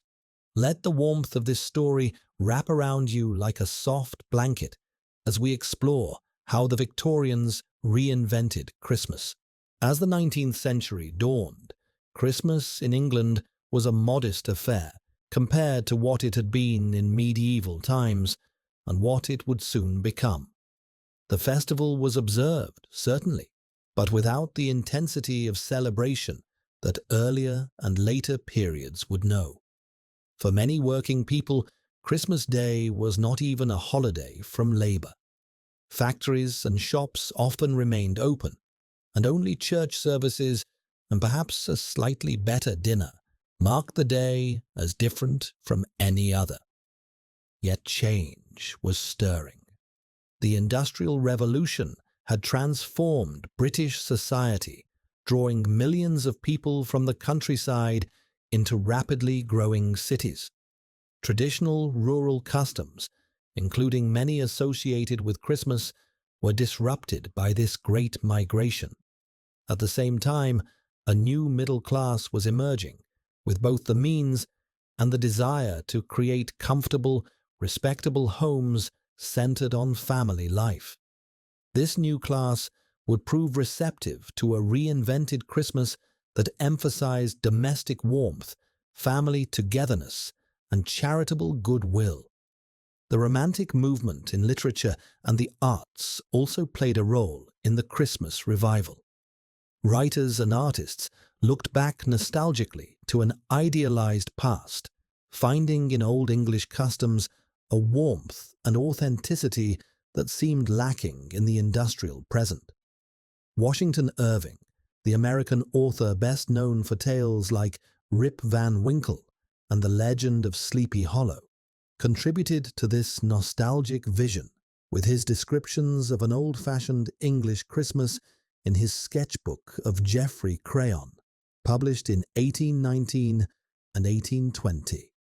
Irving's sketches described Christmas at a fictional English manor house, where the squire maintained the old traditions with loving care. Guests gathered for feasting and games, carolers sang in the great hall, and the spirit of hospitality and goodwill prevailed. Irving himself acknowledged that he was describing an idealized vision rather than contemporary reality, but his evocative prose helped to create an appetite for just such a Christmas. His work was widely read on both sides of the Atlantic and influenced how English-speaking people thought about what Christmas could and should be. But the single most influential figure in the Victorian reinvention of Christmas was undoubtedly Charles Dickens. His novella, A Christmas Carol, published in December 1843, captured the imagination of the reading public and helped to define the modern meaning of the holiday. The story is so familiar that it hardly needs retelling, yet its themes bear contemplation as we rest here in the gentle darkness. Ebenezer Scrooge is a miserly businessman who cares nothing for Christmas or for the welfare of his fellow human beings. On Christmas Eve, he is visited by the ghost of his former business partner, Jacob Marley, who warns him that he will be condemned to wander the earth in chains unless he changes his ways. Three spirits then visit Scrooge in turn: the ghost of Christmas past, the ghost of Christmas present, and the ghost of Christmas yet to come. Through their revelations, Scrooge comes to see the error of his ways and undergoes a transformation, becoming generous, kind, and full of Christmas spirit. The story operates on multiple levels. It is a ghost story, drawing on the tradition of telling supernatural tales during the Christmas season. It is a social commentary, highlighting the plight of the poor and criticizing the indifference of the wealthy. It is a moral fable, showing that redemption is possible for even the hardest heart. And it is a celebration of Christmas itself, presenting the holiday as a time when ordinary life is suspended and the better angels of human nature are given free rein. Dickens filled his tale with vivid images of Christmas celebration. The Cratchit family, despite their poverty, gathers for a Christmas dinner of goose and pudding, made festive by love and togetherness rather than abundance. The ghost of Christmas present appears surrounded by a magnificent feast, representing the bounty of the season. Scenes of people gathering, sharing food, playing games, and expressing affection for one another paint a picture of what Christmas at its best could be. The phrase "Merry Christmas," though not invented by Dickens, was popularized by A Christmas Carol. Scrooge's nephew Fred uses it repeatedly, and Scrooge's eventual embrace of the greeting marks his transformation. The story also gave new currency to expressions like bar, humbug, and to the notion of a Christmas spirit that could transform lives and communities. A Christmas Carol was an immediate and enormous success. The first edition sold out within days of publication. Theatrical adaptations appeared almost immediately, and the story has never been out of print. Its influence on how English-speaking peoples think about Christmas is difficult to overstate. The emphasis on family, generosity, goodwill to all, and care for the less fortunate became central to the Victorian understanding of the holiday, and has remained so ever since. Dickens returned to Christmas themes in several later works, including The Chimes, The Cricket on the Hearth, and other Christmas books. He also edited Christmas editions of his magazines, Household Words and All the Year Round, which featured seasonal stories and articles. Through these various works, Dickens continued to shape and promote his vision of Christmas as a time of warmth, generosity, and moral renewal. While Dickens was shaping the spiritual and moral meaning of the Victorian Christmas, other developments were transforming its material expression.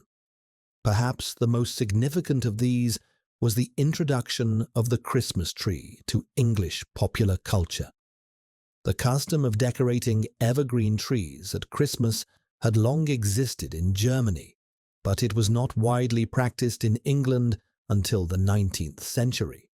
The Christmas tree came to England through the influence of the German-born Prince Albert, who married Queen Victoria in 1840. Albert had grown up with the tradition and introduced it to the royal household. In 1848, the Illustrated London News published an engraving of the royal family gathered around their Christmas tree at Windsor Castle. The image captured the public imagination, and within a few years, Christmas trees had become fashionable throughout England. The early Victorian Christmas tree was typically placed on a table rather than standing on the floor, as is common today. It was decorated with candles, sweets, small toys, and handmade ornaments. Gifts might be hung from the branches or placed beneath the tree. The tree became a focal point for family celebration, a symbol of domestic warmth and togetherness that perfectly suited Victorian ideals. The custom spread rapidly through the English-speaking world. In America, where German immigrants had long maintained the tradition in their own communities, the Christmas tree now became a mainstream practice. By the end of the 19th century, the decorated evergreen tree had become perhaps the most recognizable symbol of Christmas, a status it retains to this day. Another significant Victorian innovation was the Christmas card. The first commercial Christmas card is generally attributed to Sir Henry Cole, a British civil servant and patron of the arts, who commissioned the artist John Calcott Horsley to design a card in 1843, the same year A Christmas Carol was published. The card depicted a family gathering with scenes of charity on either side, and bore the greeting, "A Merry Christmas and a Happy New Year to you." Cole had 1,000 copies of the card printed and sold them for $1 each. The idea caught on gradually, and by the 1860s, the production of Christmas cards had become a significant industry. Improvements in printing technology and the introduction of the halfpenny postage rate made cards affordable and easy to send. By the 1880s, millions of Christmas cards were being exchanged each year in Britain alone. The designs of Victorian Christmas cards were remarkably varied. Many featured traditional Christmas imagery: holly and ivy, robins, snow scenes, churches, and nativity tableau. Others depicted children, flowers, or sentimental domestic scenes. Some were quite unexpected by modern standards, featuring images that seemed to have little connection to Christmas, such as insects, seashells, or anthropomorphized frogs and mice. The Victorians delighted in novelty and whimsy, and their Christmas cards reflected this taste. The exchange of Christmas cards became an important social ritual. Sending cards was a way of maintaining connections with friends and family near and far, of expressing goodwill and affection, and of participating in the festive spirit of the season. The cards themselves were often treasured and displayed, adding to the decorative cheer of the home. The Victorian period also saw the development of many of the foods we now associate with Christmas.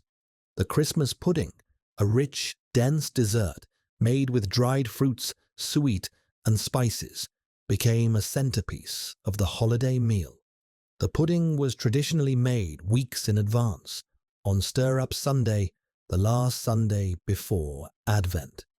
Each member of the family would take a turn stirring the mixture, making a wish as they did so. Small charms or coins might be hidden in the pudding, to be discovered with delight by whoever found them in their serving. The Christmas turkey, which would eventually become the most popular main course for the holiday dinner, was gaining ground during this period, though goose remained more common for much of the 19th century.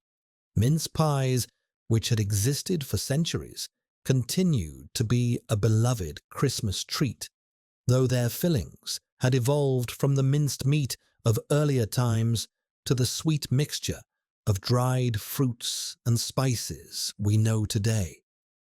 The tradition of pulling Christmas crackers was invented during the Victorian era. Tom Smith, a London confectioner, created the first crackers in the 1840s, initially as a way of packaging sweets. The characteristic snap was added later, and the crackers evolved to include paper hats, small toys, and printed jokes or mottos. Pulling crackers at the Christmas dinner table became a cherished tradition, adding an element of playfulness and surprise to the meal. Boxing Day, the day after Christmas, took on new significance during the Victorian period. The tradition of giving Christmas boxes to servants, tradespeople, and the poor was formalized and expanded. It became customary for employers to give their workers the day off and to present them with gifts of money or goods. The day also became associated with sporting events and other leisure activities, as the Christmas holiday extended beyond a single day. The Victorian emphasis on charity and care for the less fortunate was a central element of the reinvented Christmas. Dickens had highlighted the plight of the poor in A Christmas Carol, and his message resonated with a society increasingly aware of the harsh conditions created by industrialization. Christmas became a time when the comfortable classes were expected to remember those less fortunate, to give to charitable organizations, and to extend personal acts of kindness and generosity. Carol singing experienced a revival during the Victorian era. Many traditional carols that had fallen into obscurity were rediscovered and republished. New carols were composed, some of which would become enduring favorites. Collections of Christmas music were printed and widely distributed, making it easy for families to gather around the piano and sing together. Some of our most beloved carols date from this period or were popularized during it. O Come All Ye Faithful, though possibly of earlier origin, became widely known in the 19th century. Hark the Herald Angels Sing, with words by Charles Wesley and music adapted from Mendelssohn, took its familiar form during this period. Silent Night, composed in Austria in 1818, spread throughout the world.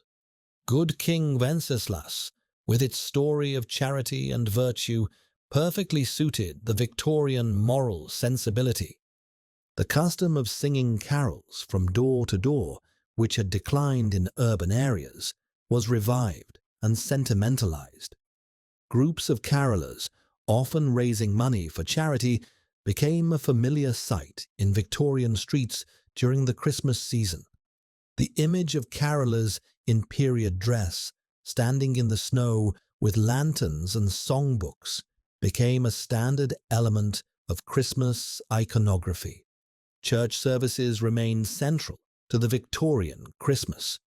The religious significance of the festival was strongly emphasized, with the story of the Nativity preached from pulpits and enacted in tableaux and pageants.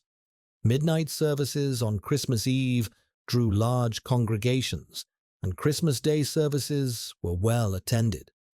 The Victorians saw no contradiction between the religious observance of Christmas and its social and domestic celebrations.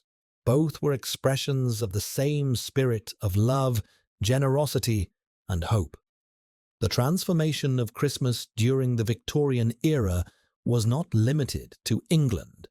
The customs and attitudes that developed in Britain spread throughout the English-speaking world and beyond.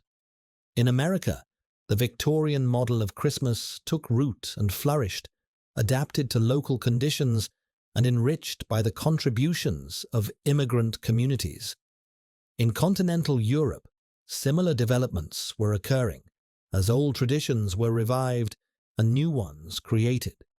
By the end of the 19th century, Christmas had been transformed from a relatively minor festival into the central celebration of the year for much of the Western world.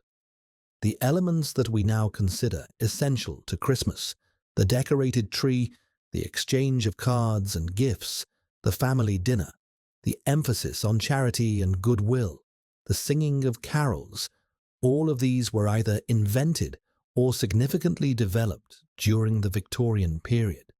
The Victorians gave us not just the forms of Christmas celebration, but its emotional and moral content. The vision of Christmas as a time of family, togetherness, of warmth and light against the winter darkness, of generosity to the less fortunate, of peace and goodwill among all people. This vision was crystallized during the 19th century and has shaped our understanding of the holiday ever since. As you rest here, dear listener, perhaps you can feel the warmth of that Victorian Christmas, the glow of candles on the tree, the scent of pine and pudding, the sound of carols sung around the piano. The Victorians created a festival that spoke to deep human needs for connection, celebration, and hope. Their Christmas was a response to the challenges of their own time, to the disruptions of industrialization and urbanization, to the anxieties of a rapidly changing world. Yet it transcended its origins to become a gift to future generations. The story of Christmas continues beyond the Victorian era, of course. The 20th century would bring further changes, including the rise of commercialization, the globalization of Christmas traditions, and ongoing debates about the meaning and proper celebration of the holiday. But the foundation laid by the Victorians remains. When we decorate our trees, exchange our cards, gather for our dinners, and extend goodwill to our neighbors, we are participating in traditions that the Victorians shaped and bequeathed to us. Sleep peacefully now as we pause in our journey. The gaslight of Victorian England fades gently into the darkness, but the warmth of its Christmas remains. There is more to discover in the chapters ahead, more stories to tell of how Christmas evolved through the 20th century and into our own time. But for now, rest in the gentle glow of a Victorian Christmas, where Dickens's words still echo, and the spirit of generosity and joy illuminates the winter night. The commercialization of Christmas and the rise of Santa Claus. Rest easy, dear listener, as we continue our gentle passage through the history of Christmas. We have seen how the Victorians transformed this ancient festival into a celebration of family, generosity, and goodwill. Now we shall explore how Christmas entered the modern age, shaped by commerce and culture in ways both remarkable and familiar. Let the story carry you softly forward through the gaslit streets of the 19th century and into the bright shop windows of the 20th. As the 19th century progressed, Christmas became increasingly entwined with commerce. The giving of gifts, which had always been part of the season's traditions, expanded dramatically as industrialization made manufactured goods more affordable and accessible. What had once been a matter of handmade tokens and small treats became an elaborate ritual of shopping, wrapping, and presenting purchased items. The department store played a crucial role in this transformation. These grand emporiums, which emerged in the major cities of Europe and America during the mid-19th century, found in Christmas a perfect opportunity for spectacular display and increased sales. Shop windows were decorated with elaborate scenes of winter wonderland's nativity tableau, and fantastical displays designed to capture the imagination of passers-by. Inside, the stores created special Christmas departments, offering an ever-expanding array of gifts, decorations, and seasonal goods. In London, stores like Selfridges and Harrods became famous for their Christmas displays. In New York, Macy's began its tradition of elaborate window decorations in the 1870s. In Philadelphia, Wanamaker's department store featured a grand organ and stunning light shows that drew crowds from miles around. These stores understood that Christmas shopping was not merely a transaction, but an experience, and they worked to make that experience as magical and enticing as possible. The weeks leading up to Christmas became the busiest and most profitable time of year for retailers. Newspapers and magazines filled with advertisements for Christmas gifts, each promising to bring joy and delight to the recipient. The custom of giving gifts to family members, friends, and especially children expanded from a modest exchange of tokens to an elaborate ritual that could involve dozens of presents per household. This commercialization of Christmas was met with mixed reactions. Some welcomed the abundance of goods and the spirit of generosity that gift-giving represented. Others worried that the true meaning of Christmas was being lost amid the pursuit of material things. This tension between the spiritual and commercial aspects of Christmas, so familiar to us today, was already well established by the late 19th century. Critics lamented that Christmas had become an occasion for excess and ostentation, for keeping up with the neighbors and demonstrating one's prosperity through lavish gifts. The pressure to spend, they noted, fell heavily on those who could least afford it, creating anxiety and debt rather than joy. These criticisms would be repeated, with variations, throughout the 20th century and into our own time. Yet the commercial Christmas also had its defenders. The exchange of gifts, they argued, was an expression of love and thoughtfulness. The effort of choosing the right present for each person, of wrapping it carefully, of anticipating their reaction, all of this was a form of caring and connection. The bustling shops and decorated streets created an atmosphere of excitement and festivity that lifted the spirits during the darkest days of winter. Commerce and celebration, they suggested, need not be enemies. At the heart of the commercial Christmas stood a figure who would become perhaps the most recognizable symbol of the season: Santa Claus. We have encountered his predecessors in earlier chapters, the various gift-bringers of European tradition, including Saint Nicholas, Sinterklaas, Father Christmas, and the Christ kind. Now we shall trace how these diverse figures merged and evolved into the jolly, red-suited Santa we know today. The transformation began in America, where Dutch settlers in New Amsterdam had brought their traditions of Sinterklaas. When the British took control of the colony and renamed it New York, these Dutch customs persisted among the descendants of the original settlers. Over time, Sinterklaas became anglicized to Santa Claus, and the figure began to evolve in distinctive ways. Washington Irving, whose influence on the Christmas revival we noted in our previous chapter, also contributed to the development of Santa Claus. In his satirical History of New York, published in 1809, Irving described St. Nicholas as the patron saint of the city, flying over rooftops in a wagon and dropping presents down chimneys. Though meant as humor, these images would prove influential in shaping later conceptions of Santa Claus. A more significant contribution came in 1823 with the publication of a poem titled A Visit from St. Nicholas, better known by its opening line, "'Twas the night before Christmas."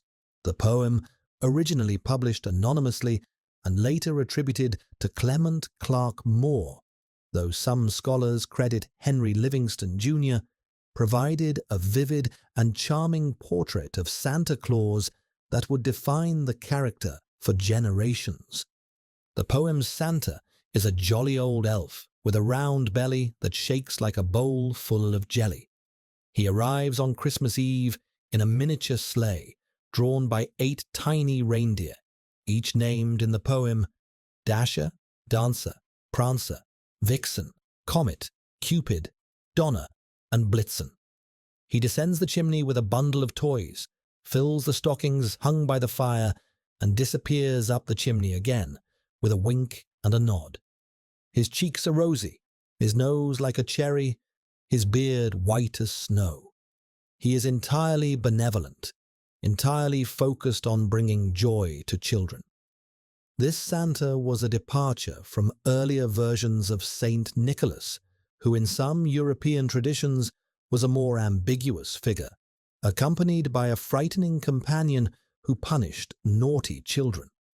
The American Santa, as shaped by Moore's poem, was purely benign, a spirit of generosity and goodwill, without any threatening aspect. This softer, gentler Santa proved enormously appealing and quickly became the dominant version in American culture. The visual appearance of Santa Claus continued to evolve throughout the 19th century. Early illustrations showed him in various colored robes, including green, blue, and brown. The now familiar red suit trimmed with white fur was not yet standard. Artists depicted Santa in many different ways, sometimes as a tall, thin figure, sometimes as small and elfin, sometimes as a stern bishop, sometimes as a merry old man.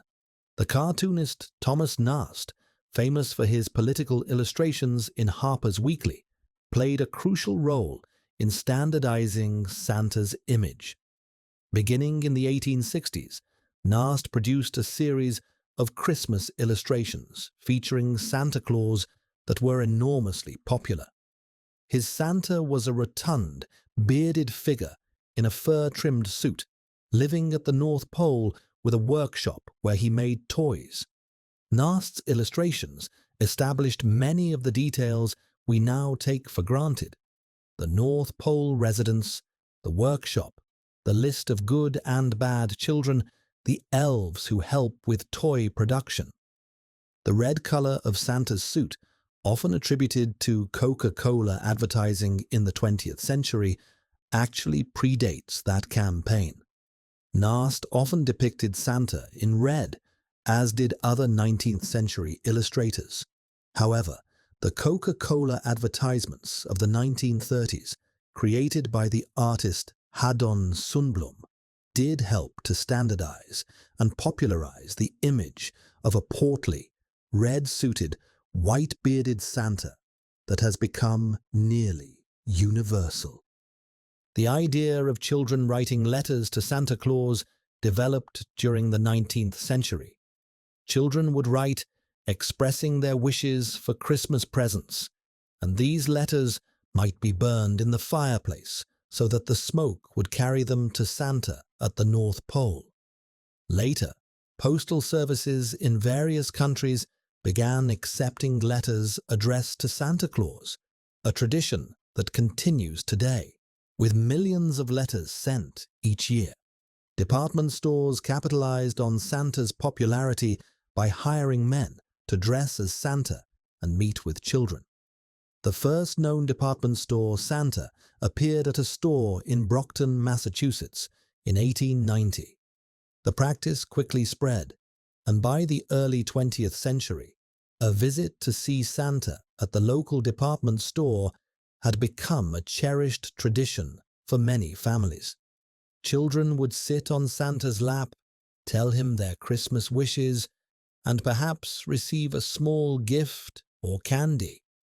The commercialization of Santa was, and remains, a subject of debate. For many, the figure of Santa Claus represents the joy and magic of childhood, the excitement of Christmas morning, the delight of believing in something wonderful. For others, Santa is a distraction from the religious meaning of Christmas, or a symbol of materialism and commercial excess. Some parents choose to include Santa in their family traditions, others do not. These choices reflect different values and priorities, and there is room for many approaches within the broad tent of Christmas celebration. As we drift into the early 20th century, we find Christmas customs continuing to spread and evolve.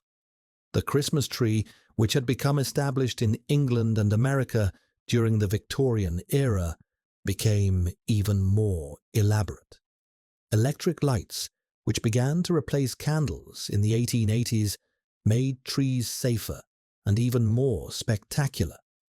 In 1882, Edward H. Johnson, an associate of Thomas Edison, created the first electrically illuminated Christmas tree, strung with 80 small electric bulbs.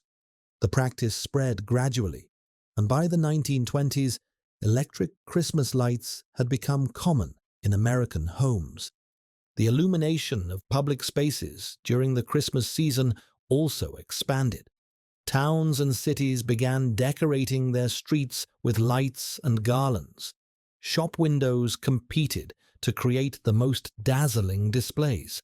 The Rockefeller Center Christmas tree in New York, first erected in 1931 and formally established as an annual tradition in 1933, became one of the most famous symbols of the American Christmas. Its lighting ceremony broadcast to millions. Christmas music found new outlets in the 20th century. The development of recording technology meant that Christmas songs could be enjoyed at home on phonograph records.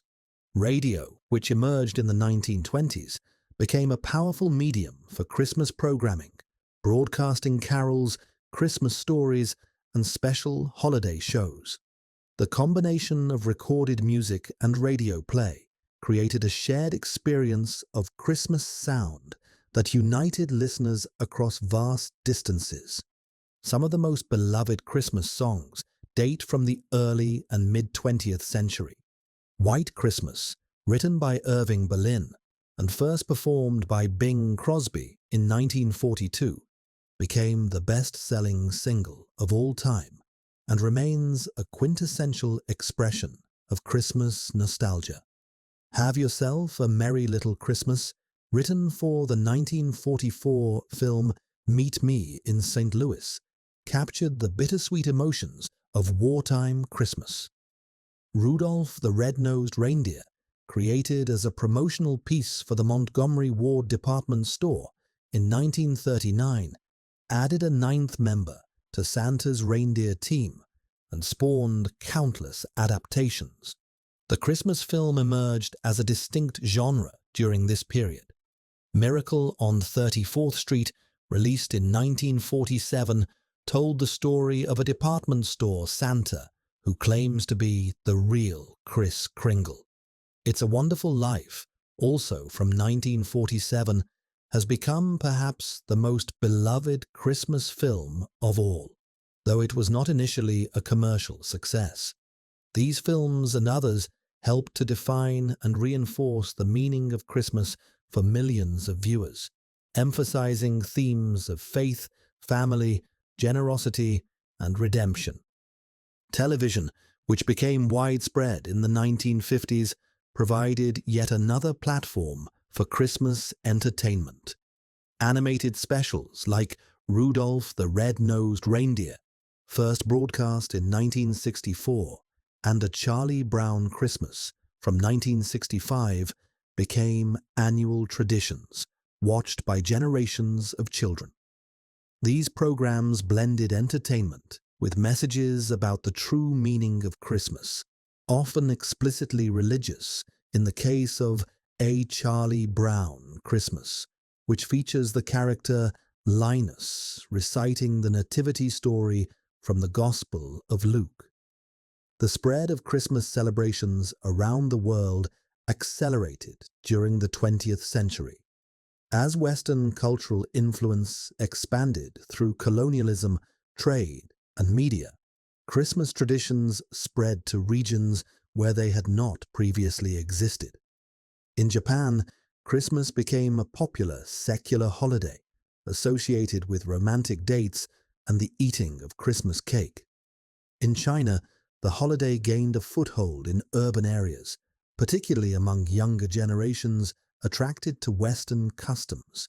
In Australia and New Zealand, where Christmas falls during the summer, distinctive traditions developed that adapted Northern Hemisphere imagery to Southern Hemisphere realities. The globalization of Christmas also brought criticism. Some saw the spread of Christmas as a form of cultural imperialism, the imposition of Western traditions on other societies. Others worried about the commercialization of the holiday, noting that its spread was often driven by retailers eager to create new markets for Christmas goods. These debates continue today, as the meaning and proper celebration of Christmas remain subjects of discussion and disagreement.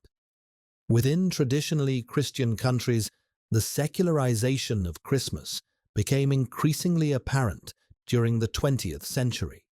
While many families continued to attend church services and observe the religious aspects of the holiday, others celebrated Christmas in purely secular terms, as a time for family gatherings, gift exchange, and festive meals without any religious content. Santa Claus, Christmas trees, and holiday lights could be enjoyed without reference to the birth of Jesus. This secularization prompted concern among religious leaders who worried that the spiritual meaning of Christmas was being lost. Keep Christ in Christmas became a popular slogan, urging believers to remember the religious foundation of the holiday amid the commercial and secular celebrations. Nativity scenes in public spaces became subjects of legal and cultural debate, particularly in the United States, where questions of religious expression on public property raised constitutional issues. Yet Christmas retained its religious significance for millions of believers. Churches continued to hold special services for Christmas Eve and Christmas Day. The singing of traditional carols, the reading of the nativity story, the display of nativity scenes in homes and churches, all of these practices continued to anchor Christmas in its Christian origins for those who wished to observe them. For many families, the religious and secular elements of Christmas coexisted comfortably, each enriching the other. As the 20th century progressed, the commercial aspects of Christmas continued to intensify. The shopping season expanded, beginning earlier each year. Black Friday, the day after American Thanksgiving, became the unofficial start of the Christmas shopping season, marked by sales and crowds. In Britain, the Boxing Day sales served a similar function. The economic importance of Christmas shopping grew to the point where retailers depended on holiday sales for a substantial portion of their annual revenue. The tradition of workplace Christmas parties, Christmas bonuses, and holiday gifts to employees became established. Christmas cards were exchanged not only among friends and family, but as a professional courtesy among business associates. The holiday season became a time for corporate generosity and celebration, as well as personal and family observance. Charitable giving also became closely associated with Christmas. Appeals for donations to help the less fortunate were particularly effective during the holiday season, when the spirit of generosity was at its height. Organizations like the Salvation Army, with their familiar bell ringers stationed outside shops, became fixtures of the Christmas landscape. The tradition of giving to those in need, so powerfully articulated by Dickens in A Christmas Carol, remained central to the meaning of the season. And so, as we approach the end of the 20th century and the beginning of the 21st, we find Christmas transformed yet again. The festival that began as a winter solstice celebration, that was Christianized in the early centuries of the Church, that was contested during the Reformation, that was reinvented by the Victorians, has now become a global phenomenon, celebrated in some form on every continent, in countries of every religious tradition and none. The tensions we have traced throughout this history remain present: sacred and secular, commercial and spiritual, traditional and innovative. These poles continue to define the field within which Christmas is celebrated. Each family, each community, each culture finds its own way of navigating these tensions, creating celebrations that reflect their particular values and circumstances. Rest now, dear listener, as we pause in our journey. The bright lights of the 20th century Christmas fade gently into the soft darkness of your room. There is more to explore in the chapters ahead, more stories to tell of how Christmas has continued to evolve in our own time. But for now, let the warm glow of Christmas past settle over you, the accumulated light of centuries of celebration, and sleep peacefully in its gentle radiance. Christmas around the world. Let your mind drift gently now, dear listener, as we embark on a journey not through time, but across the globe. We have traced the history of Christmas through the centuries, watching it grow and change and spread. Now let us visit the many lands where Christmas is celebrated, discovering how different cultures have embraced this festival and made it their own. Rest peacefully as we travel together through the rich tapestry of Christmas traditions that encircle the earth. Christmas, though born in one small corner of the world, has become a truly global celebration. As it spread across continents and cultures, it was shaped by local traditions, adapted to different climates, and enriched by the creativity of countless communities. The result is a magnificent diversity of customs, each reflecting the particular character of the people who observe them. Let us wander through this world of Christmas traditions, beginning in Europe, where so many of our familiar customs originated. In Germany, the land that gave us the Christmas tree, the Advent season is marked by traditions that have spread throughout the world. The Advent wreath, a circle of evergreen branches holding 4 candles, originated in Germany in the 19th century. One candle is lit on each of the 4 Sundays before Christmas, marking the passage of time and building anticipation for the celebration to come. The soft glow of the Advent candles, increasing week by week, creates a gentle sense of expectation that perfectly suits the season. German Christmas markets, known as Weihnachtsmärkte or Christkindlmärkte, have become famous throughout the world. These markets, which date back to the late Middle Ages, transform town squares into wonderlands of wooden stalls selling handcrafted ornaments, toys, candles, and seasonal treats. The air is filled with the scent of roasted almonds, gingerbread, and glühwein, the warm spiced wine that takes the chill from winter evenings. Visitors wander among the stalls, admiring the craftsmanship, choosing gifts, and soaking in the festive atmosphere. The city of Nuremberg hosts one of the most famous Christmas markets, the Christkindlesmarkt, which has been held since at least 1628. Dresden's Striezelmarkt claims even older origins, dating to 1434. These markets attract visitors from around the world, and the tradition has spread to cities across Europe and beyond, bringing a touch of German Christmas magic to new locations. In Germany, the traditional gift bringer varies by region.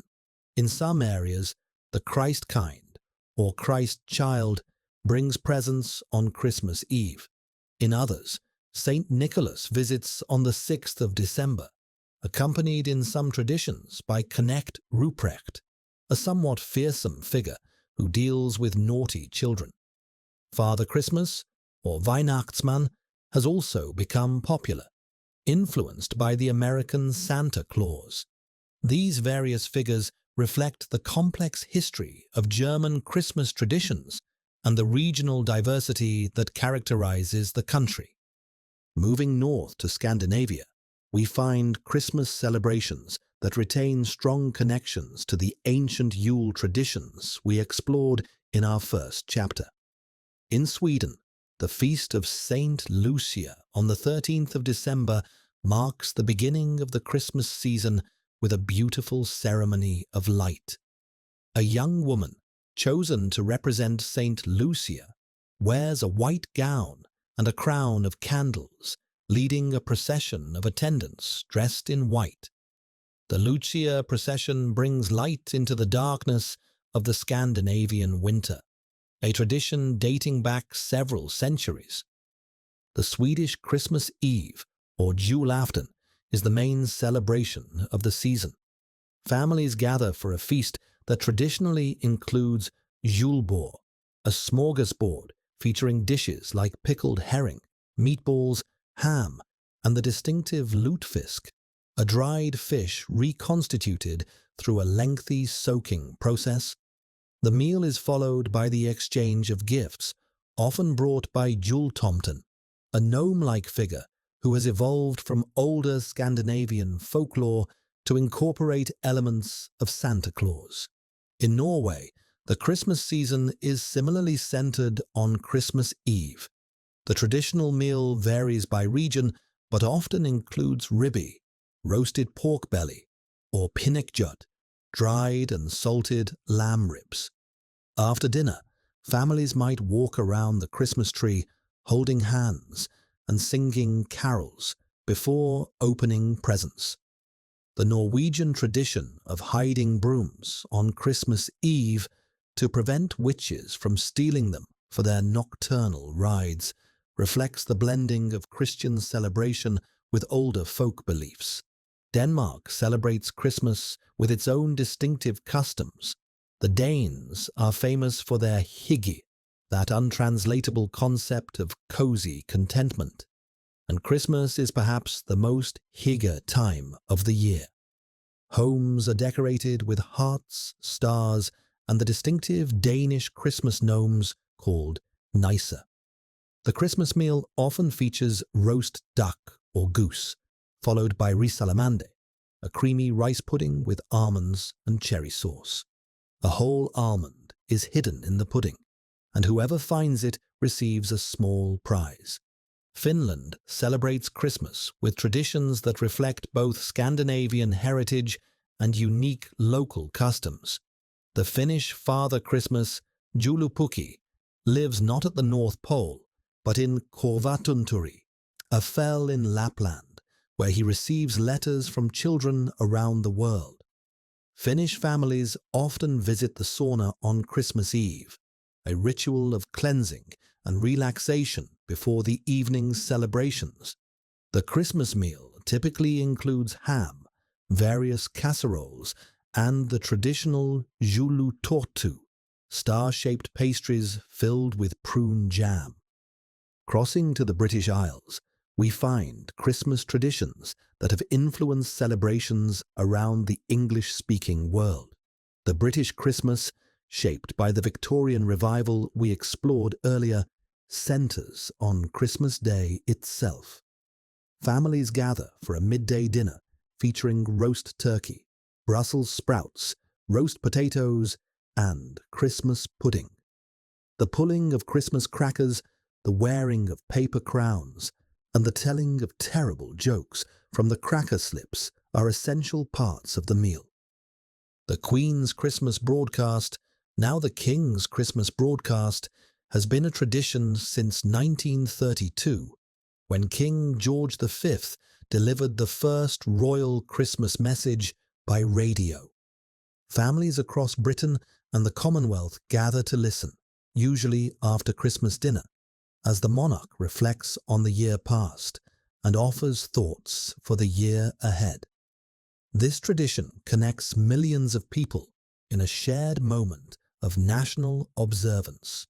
Boxing Day, the 26th of December, remains an important holiday in Britain, marked by football matches, horse racing, and the beginning of the winter sales. The tradition of the Boxing Day walk, when families venture out to counteract the excesses of the previous day's feast, has become increasingly popular. In recent years, Boxing Day has also become associated with bargain hunting, as shops offer significant discounts. In Ireland, Christmas traditions blend Catholic religious observance with distinctive local customs.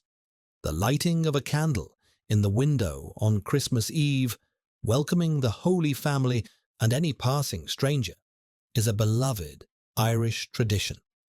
Women named Mary are often given the honour of lighting this candle. The traditional Irish Christmas dinner features roast turkey, or goose, ham, and a variety of vegetables, followed by Christmas pudding and mince pies. The Wren Boys tradition, observed on St. Stephen's Day, the 26th of December, involves groups of people going from house to house in costumes, singing songs, and collecting money for charity. This tradition, which has ancient roots possibly connected to pre-Christian midwinter customs, has declined in some areas but remains strong in others, particularly in rural communities. Traveling south to Italy, we find Christmas celebrations that reflect the country's deep Catholic heritage and regional diversity. The Italian Christmas season begins on the 8th of December, the Feast of the Immaculate Conception, when families traditionally set up their nativity scenes and Christmas decorations. The praesepe, or nativity scene, holds a place of particular importance in Italian Christmas tradition, reflecting the legacy of Saint Francis of Assisi, who created the first living nativity. The Italian Christmas Eve dinner, known as La Vigilia, or the Feast of the Seven Fishes, is a remarkable culinary tradition. Because Christmas Eve is traditionally a day of abstinence from meat, families prepare an elaborate meal featuring fish and seafood. The number 7 may represent the 7 sacraments, the 7 days of creation, or simply a tradition that has evolved over time.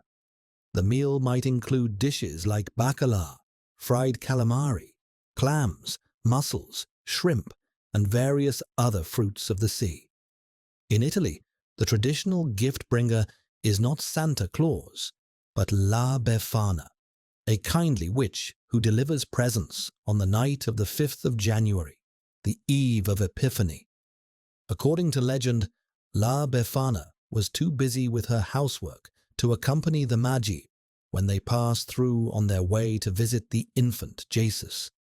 Regretting her decision, she now searches for the Christ child each year, leaving gifts for good children and lumps of coal for naughty ones.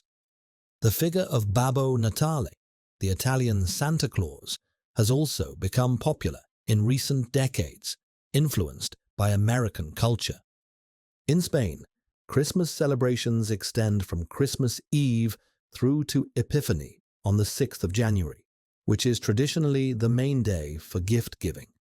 The Three Kings, or Los Reyes Magos, bring presents to Spanish children on the night of the 5th of January. On the evening of the 5th, cities and towns hold elaborate parades called cabalgatas, featuring the Three Kings on magnificent floats, throwing sweets to the crowds. The Spanish Christmas season includes several distinctive traditions. On Christmas Eve, families gather for a late dinner, often featuring lamb, seafood, or roast meats, followed by turon, a nougat confection, and other sweets. Midnight Mass, known as La Misa del Gallo, or the Rooster's Mass, is widely attended. On New Year's Eve, Spaniards observe the tradition of eating 12 grapes, one with each stroke of midnight, for good luck in the coming year. In Latin America, Christmas traditions reflect the blending of Spanish and Portuguese colonial heritage with indigenous cultures and the creativity of local communities. The posadas, celebrated in Mexico and other countries, are a 9-day celebration leading up to Christmas that reenacts Mary and Joseph's search for lodging in Bethlehem. Groups of people process from house to house, singing traditional songs and asking for shelter. They are turned away at each door until finally being welcomed in for a celebration with food, drink, and often a piñata. The Noche Buena, or Christmas Eve, is the main celebration in most Latin American countries. Families gather for a late dinner that varies by country and region. In Mexico, tamales, bacalao, and romeritos are traditional dishes. In Argentina, the asado, a traditional barbecue, often features prominently. In Brazil, where Christmas falls during the summer, celebrations might include outdoor gatherings and lighter fare, alongside traditional dishes like Peru, the Christmas turkey, and rabanada, a type of French toast. Fireworks are a common feature of Latin American Christmas celebrations, with spectacular displays at midnight on Christmas Eve, lighting up the skies of cities and towns. The warmth of the summer season in the southern hemisphere allows for outdoor celebrations that contrast with the cozy indoor gatherings of northern latitudes. In the Philippines, where Spanish colonial influence established a strong Catholic tradition, Christmas is celebrated with particular enthusiasm.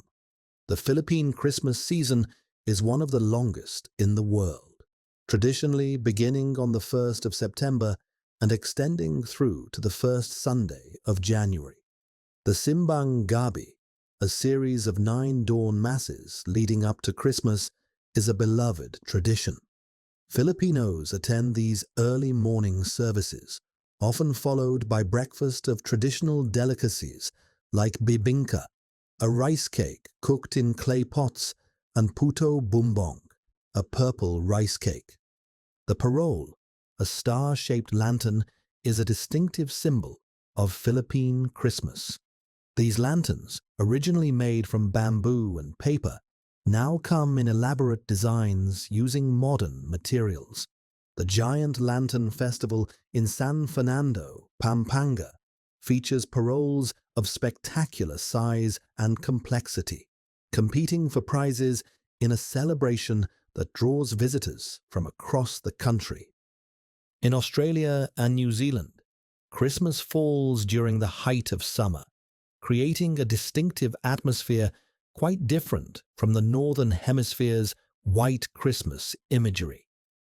Australians have adapted Christmas traditions to their climate and culture, often celebrating with outdoor barbecues, beach gatherings, and picnics.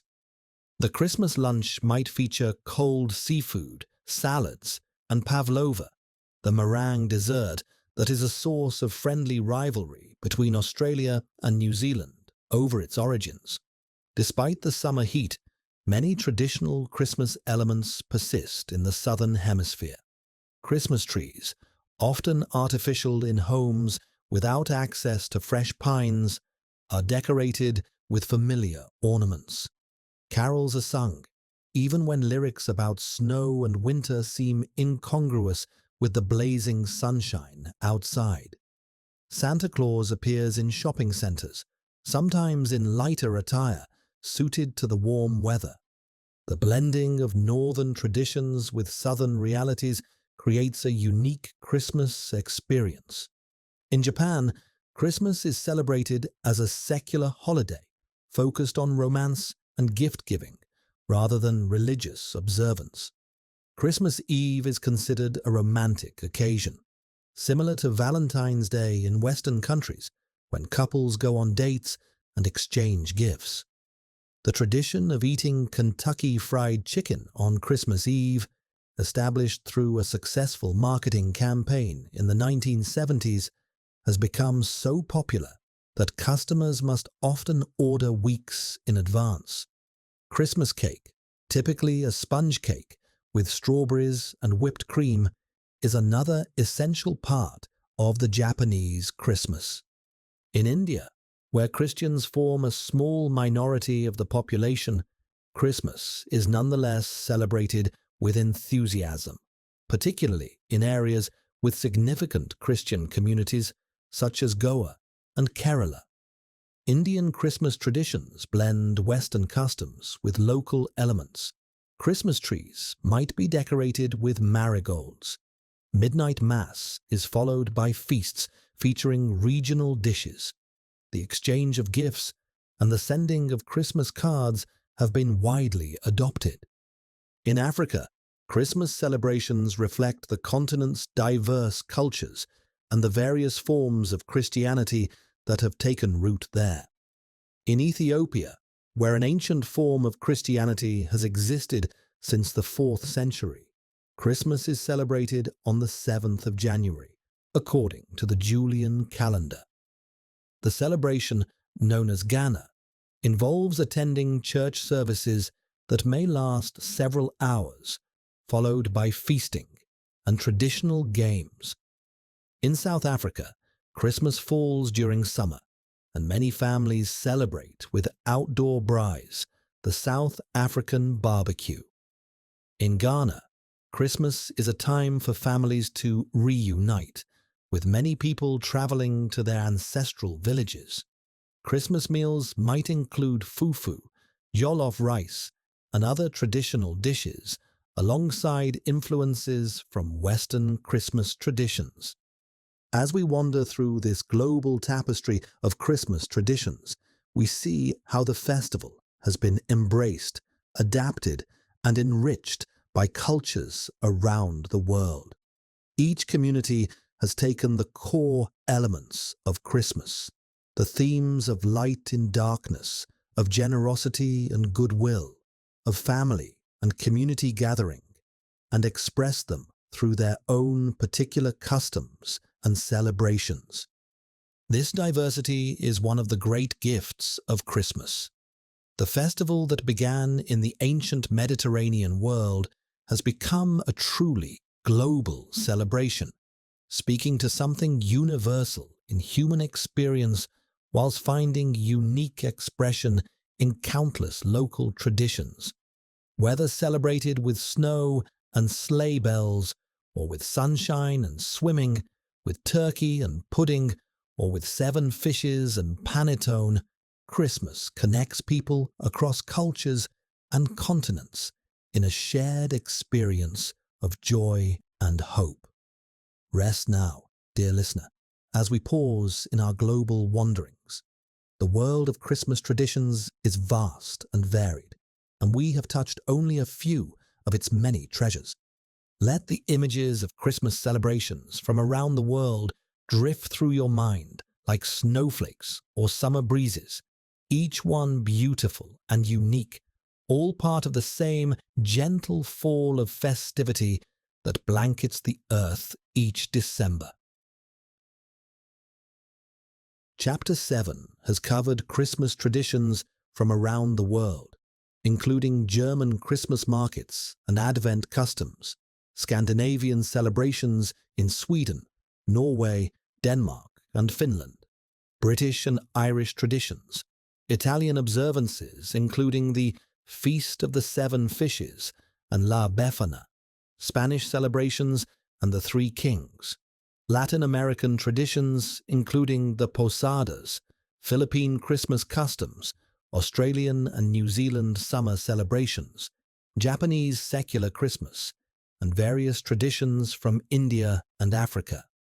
we have explored how Christmas has been adapted and enriched by cultures across the globe. Continue to Chapter 8 of 10, which will explore Christmas music and literature in greater depth, tracing the development of carols from medieval times to modern popular songs, and examining the rich tradition of Christmas stories from Dickens to contemporary works, the music and literature of Christmas. Settle deeper into your rest now, dear listener, as we turn to the songs and stories that have given voice to Christmas across the centuries. Music and literature have shaped how we feel about this season, carrying its meaning from generation to generation in melodies and words that speak to the heart. Let the gentle rhythm of this chapter carry you along as we explore the carols that fill the air and the tales that warm the soul during the Christmas season. From the earliest days of Christian celebration, music has been woven into the fabric of Christmas. The angels who appeared to the shepherds on that first Christmas night are said to have sung glory to God in the highest, and ever since, human voices have joined that heavenly chorus, lifting songs of praise, wonder, and joy. The history of Christmas music is a rich and varied tale, stretching from the chanted hymns of medieval monasteries to the popular songs that play in shopping centers and on radio stations around the world. The earliest Christmas hymns were composed in Latin, the language of the Western Church, and were sung as part of the liturgy. These hymns were solemn and reverent, designed to express the theological significance of the Incarnation. Veni Redemptor Gentium, written by Saint Ambrose of Milan in the 4th century, is among the oldest Christmas hymns still known. Its stately verses proclaim the coming of Christ, the Redeemer of the nations, born of a virgin to save humanity. As the centuries passed, new hymns were added to the Christmas repertoire. Corde Natus ex Parentis, written by the Spanish poet Prudentius around the year 400, celebrates Christ as born from the heart of the Father before the world began. These early hymns were sung by monks and clergy, their Latin verses carrying the Christmas message through the candlelit churches of medieval Europe. The emergence of popular carols in the vernacular languages marked a significant shift in Christmas music. The word carol originally referred to a ring dance accompanied by singing, and only later became associated specifically with Christmas songs. By the late medieval period, carols in English, French, German, and other languages were being composed and sung by ordinary people, not just the clergy. These vernacular carols brought a new warmth and accessibility to Christmas music. They told the Christmas story in the language of the people, often with simple melodies that could be easily learned and remembered. They expressed not only theological truths, but also human emotions, the wonder of the shepherds, the tenderness of Mary, the joy of welcoming the newborn King. One of the oldest English carols still sung today is the Coventry Carol, dating from the 16th century. This haunting lullaby, sung from the perspective of the mothers of Bethlehem whose children were killed by Herod, brings a note of sorrow into the Christmas celebration.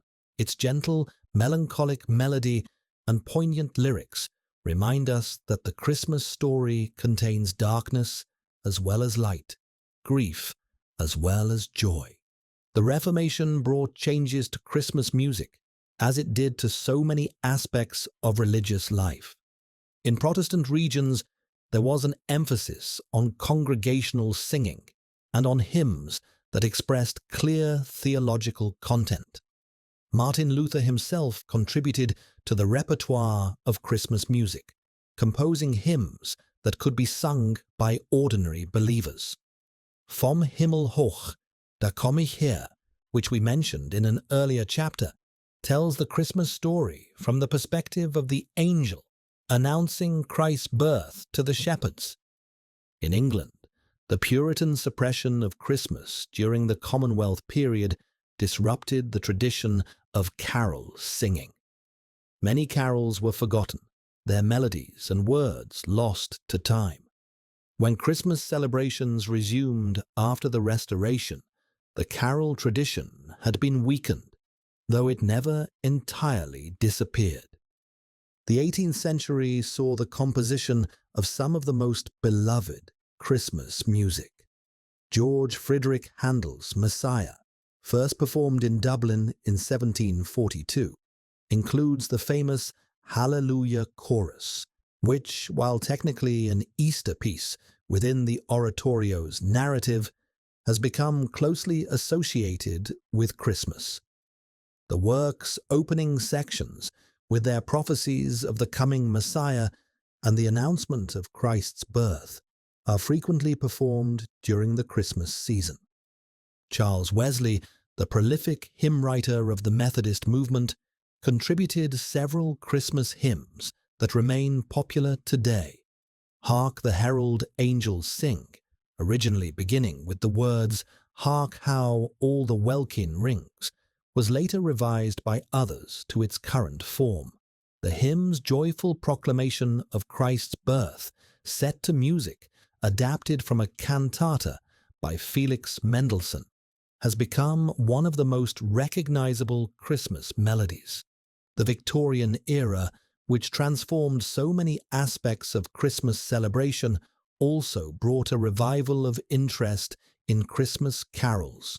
Collectors and scholars sought out old carols that had survived in rural communities, preserving them in published collections. William Sandys published Christmas Carols, Ancient and Modern in 1833, rescuing many traditional carols from obscurity. Davies Gilbert's collection, Some Ancient Christmas Carols, appeared in 1822 and similarly helped to preserve the heritage of English carol singing. New carols were also composed during the Victorian period, many of which have become perennial favourites. Once in Royal David's City, written by Cecil Francis Alexander in 1848, tells the Christmas story with a focus on the humble circumstances of Christ's birth.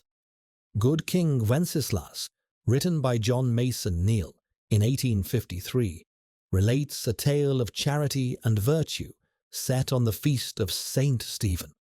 O Little Town of Bethlehem, composed by Phillips Brooks after a visit to the Holy Land in 1865, evokes the quiet stillness of the town where Jesus was born. Silent Night, perhaps the most beloved of all Christmas carols, was composed in Austria in 1818.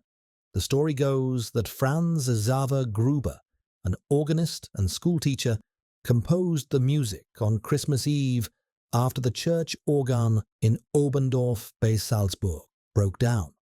Joseph Mohr, the assistant priest, had written the words, and the carol was first performed that night with guitar accompaniment. The simple, gentle melody and tender words spread quickly, first throughout the German-speaking world and then far beyond. The carol's message of peace found particular resonance during the Christmas truce of 1914, when British and German soldiers along the Western Front laid down their arms and celebrated Christmas together. Silent Night was reportedly sung by soldiers on both sides, its familiar melody bridging the divide between enemies. This moment of peace amid the horror of war has become legendary, a testament to the power of Christmas to touch hearts and transcend conflict. O Holy Night, composed by Adolphe Adam in 1847 to words by Placide Cappeau, brings a different quality to Christmas music. Its dramatic melody and powerful lyrics have made it a favorite for solo performance, with the soaring climax that the words "fall on your knees," creating a moment of genuine emotional intensity. The song was controversial when first performed because Capo was known as a socialist and Adam was Jewish, but its beauty overcame these objections, and it has become a staple of the Christmas repertoire. The tradition of Christmas music continued to evolve in the 20th century, with the emergence of popular songs that complemented the religious carols. White Christmas, written by Irving Berlin and first performed by Bing Crosby in 1942, captured a mood of nostalgic longing that resonated deeply with audiences during the Second World War. The song's wistful evocation of snowy Christmases past spoke to soldiers far from home and families separated by war. It became the best-selling single of all time and remains an essential part of the Christmas soundtrack. The 1940s and 1950s produced many of the popular Christmas songs that still fill the airwaves each December. Have Yourself a Merry Little Christmas, written for the 1944 film Meet Me in St. Louis, blended seasonal cheer with an undertone of sadness. The Christmas song, often known by its opening line, "Chestnuts Roasting on an Open Fire," was written by Mel Torme and Bob Wells in 1945 and has been recorded by countless artists. Let It Snow, also from 1945, celebrates the cozy pleasures of being indoors while a winter storm rages outside. Rudolph the Red-Nosed Reindeer, which began as a promotional story for the Montgomery Ward department store in 1939, was set to music by Johnny Marks in 1949. The song, first recorded by Gene Autry, became an instant hit and added a ninth member to Santa's reindeer team. The story of the outcast reindeer whose difference becomes his greatest asset has resonated with generations of children and adults alike. The 1950s brought more additions to the popular Christmas canon. Jingle Bell Rock, Rockin' Around the Christmas Tree, and other upbeat songs brought rock and roll energy to Christmas music. I'll Be Home for Christmas, with its poignant longing for home, continued to speak to those separated from loved ones during the holiday season. In Britain, the tradition of the Christmas #1 single became a cultural phenomenon. Reaching the top of the charts at Christmas was a mark of significant achievement, and certain songs became closely associated with the season through their chart success. Slade's Merry Xmas Everybody, which reached #1 in 1973, has become perhaps the most played Christmas song in British history, its raucous energy and sing-along chorus making it a fixture of office parties and family gatherings. Wham's Last Christmas, released in 1984, achieved the unusual distinction of being the best-selling single never to reach #1 in the UK, kept from the top spot by Band Aid's charity single Do They Know It's Christmas. Both songs have become permanent fixtures of the Christmas playlist, their 1980s production values now carrying a nostalgic charm of their own. The tradition of charity Christmas singles, begun by Band Aid in 1984, has produced several memorable recordings. Do They Know It's Christmas, organized by Bob Geldof and Midge Ure to raise money for famine relief in Ethiopia, brought together many of the biggest pop stars of the era. The song has been re-recorded several times, each version featuring contemporary artists supporting charitable causes. Christmas albums have become a standard part of many artists' catalogues, with singers across genres releasing collections of carols and seasonal songs. These recordings range from traditional interpretations to innovative reimaginings, keeping the Christmas music tradition alive and evolving.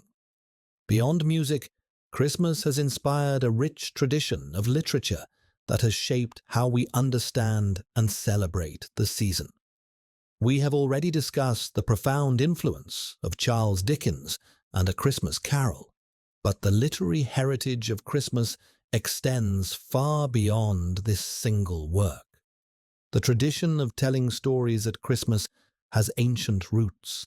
Long winter nights naturally lend themselves to storytelling, and the Christmas season, with its suspension of ordinary routines, provided time and occasion for tales of all kinds. Ghost stories, in particular, became associated with Christmas in Victorian England, a tradition that may seem surprising given the season's generally cheerful associations. Dickens himself contributed to the tradition of Christmas ghost stories, not only with A Christmas Carol, but with other supernatural tales published in his Christmas editions of Household Words and All the Year Round. The idea of gathering around the fire on a dark winter's night to tell tales of the uncanny has a long history, and Christmas provided a perfect setting for such entertainments. Henry James's The Turn of the Screw, though not exclusively a Christmas story, was framed as a tale told at a Christmas house party. M.R. James, the master of the English ghost story, had his collections read aloud on Christmas Eve to friends gathered at King's College, Cambridge. This tradition of Christmas ghost stories has continued in various forms, including the BBC's annual Ghost Story for Christmas television series. Children's literature has been particularly enriched by Christmas stories. The Night Before Christmas, or A Visit from St. Nicholas, which we discussed in relation to the development of Santa Claus, is perhaps the most influential of all Christmas poems. Its vivid imagery and memorable verses have shaped how generations of children imagine Christmas Eve and the arrival of Santa Claus. The Nutcracker, originally a story by E.T.A. Hoffmann, published in 1816, became world-famous through Tchaikovsky's ballet, first performed in 1892. The tale of Clara and her magical Nutcracker prince, transported to a land of dancing snowflakes and sugar-plum fairies, has become synonymous with Christmas for many families. Attending a performance of The Nutcracker has become an annual tradition, and the ballet's music, from the dance of the sugar plum fairy to the waltz of the flowers, has entered the collective consciousness. Hans Christian Andersen's The Little Match Girl, published in 1845, brought a note of sorrow to Christmas literature. The tale of a poor girl freezing to death on New Year's Eve, while others celebrate inside warm homes, was intended as social criticism, drawing attention to the plight of the poor. Its bittersweet ending, in which the girl finds peace and warmth in death, reflects the Victorian fascination with sentiment and mortality. O. Henry's The Gift of the Magi, published in 1905, tells the story of a young couple, each of whom sells their most precious possession to buy a Christmas gift for the other. The husband sells his watch to buy combs for his wife's beautiful hair. The wife sells her hair to buy a chain for his watch. The ironic ending carries a message about the true nature of giving, suggesting that love matters more than material gifts. The 20th century produced numerous Christmas stories that have become beloved traditions. How the Grinch Stole Christmas, written and illustrated by Dr. Seuss in 1957, tells of a grouchy creature who tries to prevent Christmas from coming to the cheerful who's of Whoville. The story's message, that Christmas is about more than presents and decorations, has resonated with readers for generations. The animated television special, first broadcast in 1966, has become an annual fixture. A Charlie Brown Christmas, though originally a television special rather than a book, has achieved literary status through its thoughtful exploration of the meaning of Christmas. Charlie Brown's search for the true meaning of the holiday amid commercialism and superficiality struck a chord with audiences in 1965 and continues to do so today. The moment when Linus recites the nativity story from the Gospel of Luke provided a quiet affirmation of Christmas's religious significance that surprised network executives but touched millions of viewers. The Polar Express, written and illustrated by Chris Van Allsburg in 1985, tells of a boy's magical journey to the North Pole on Christmas Eve. The book's dreamlike quality and stunning illustrations capture the wonder of childhood belief in Santa Claus. Its message about the importance of believing has made it a favorite for reading aloud on Christmas Eve. Christmas literature continues to evolve, with new stories being written and published each year.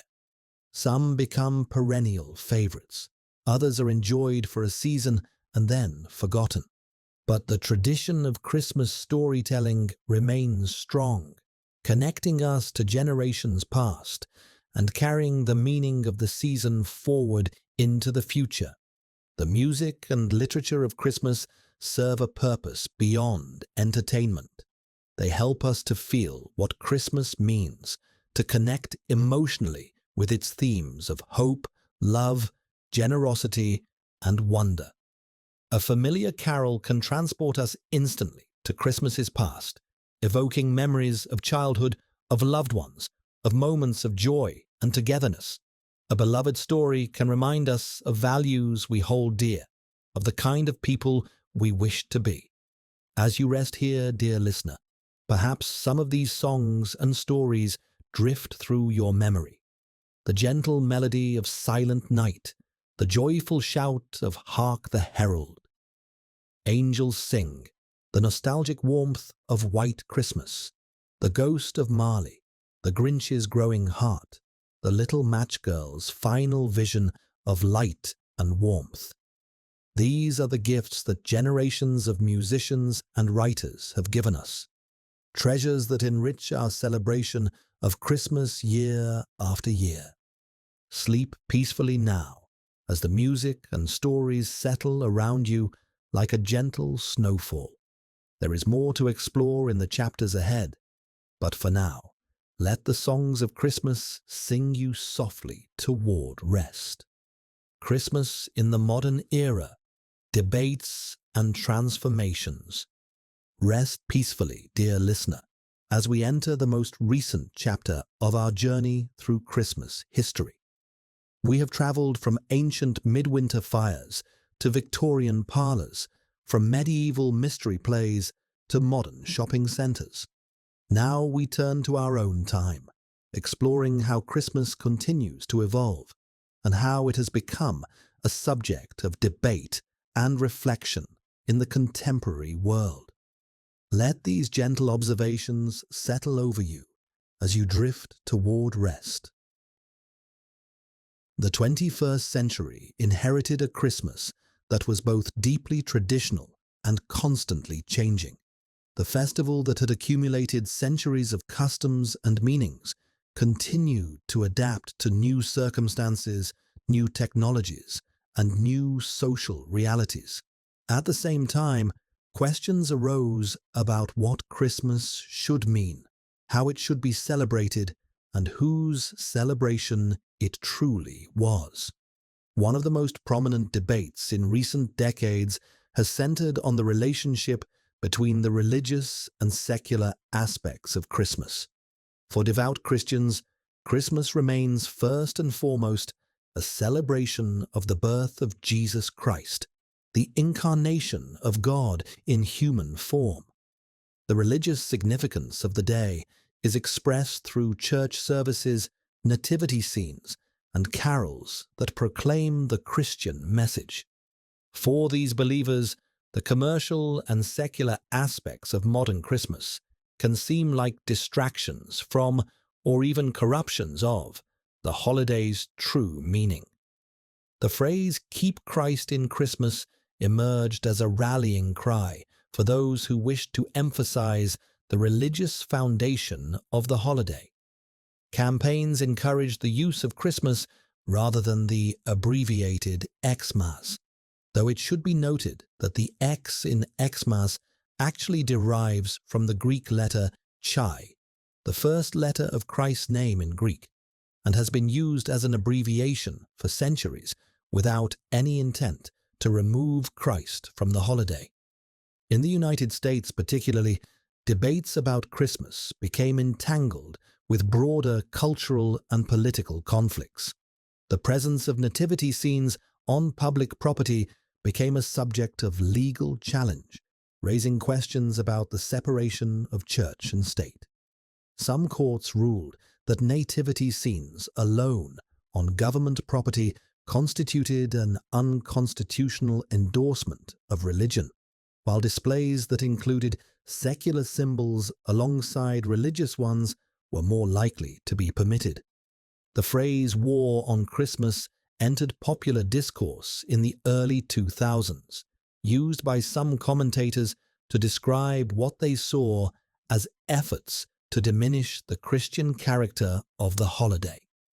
Complaints focused on retailers who instructed employees to say "Happy Holidays" rather than "Merry Christmas", on the use of "holiday tree" rather than "Christmas tree" in some public contexts, and on school policies that avoided specifically Christmas-themed activities.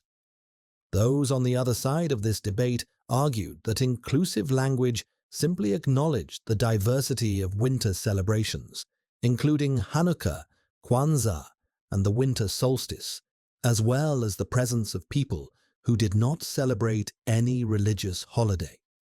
They suggested that the pluralistic greeting "Happy Holidays" was a matter of courtesy rather than an attack on Christmas. The debate reflected broader tensions about religious expression in public life and the changing demographics of Western societies. In Britain and other countries, similar debates arose, though often in somewhat different forms.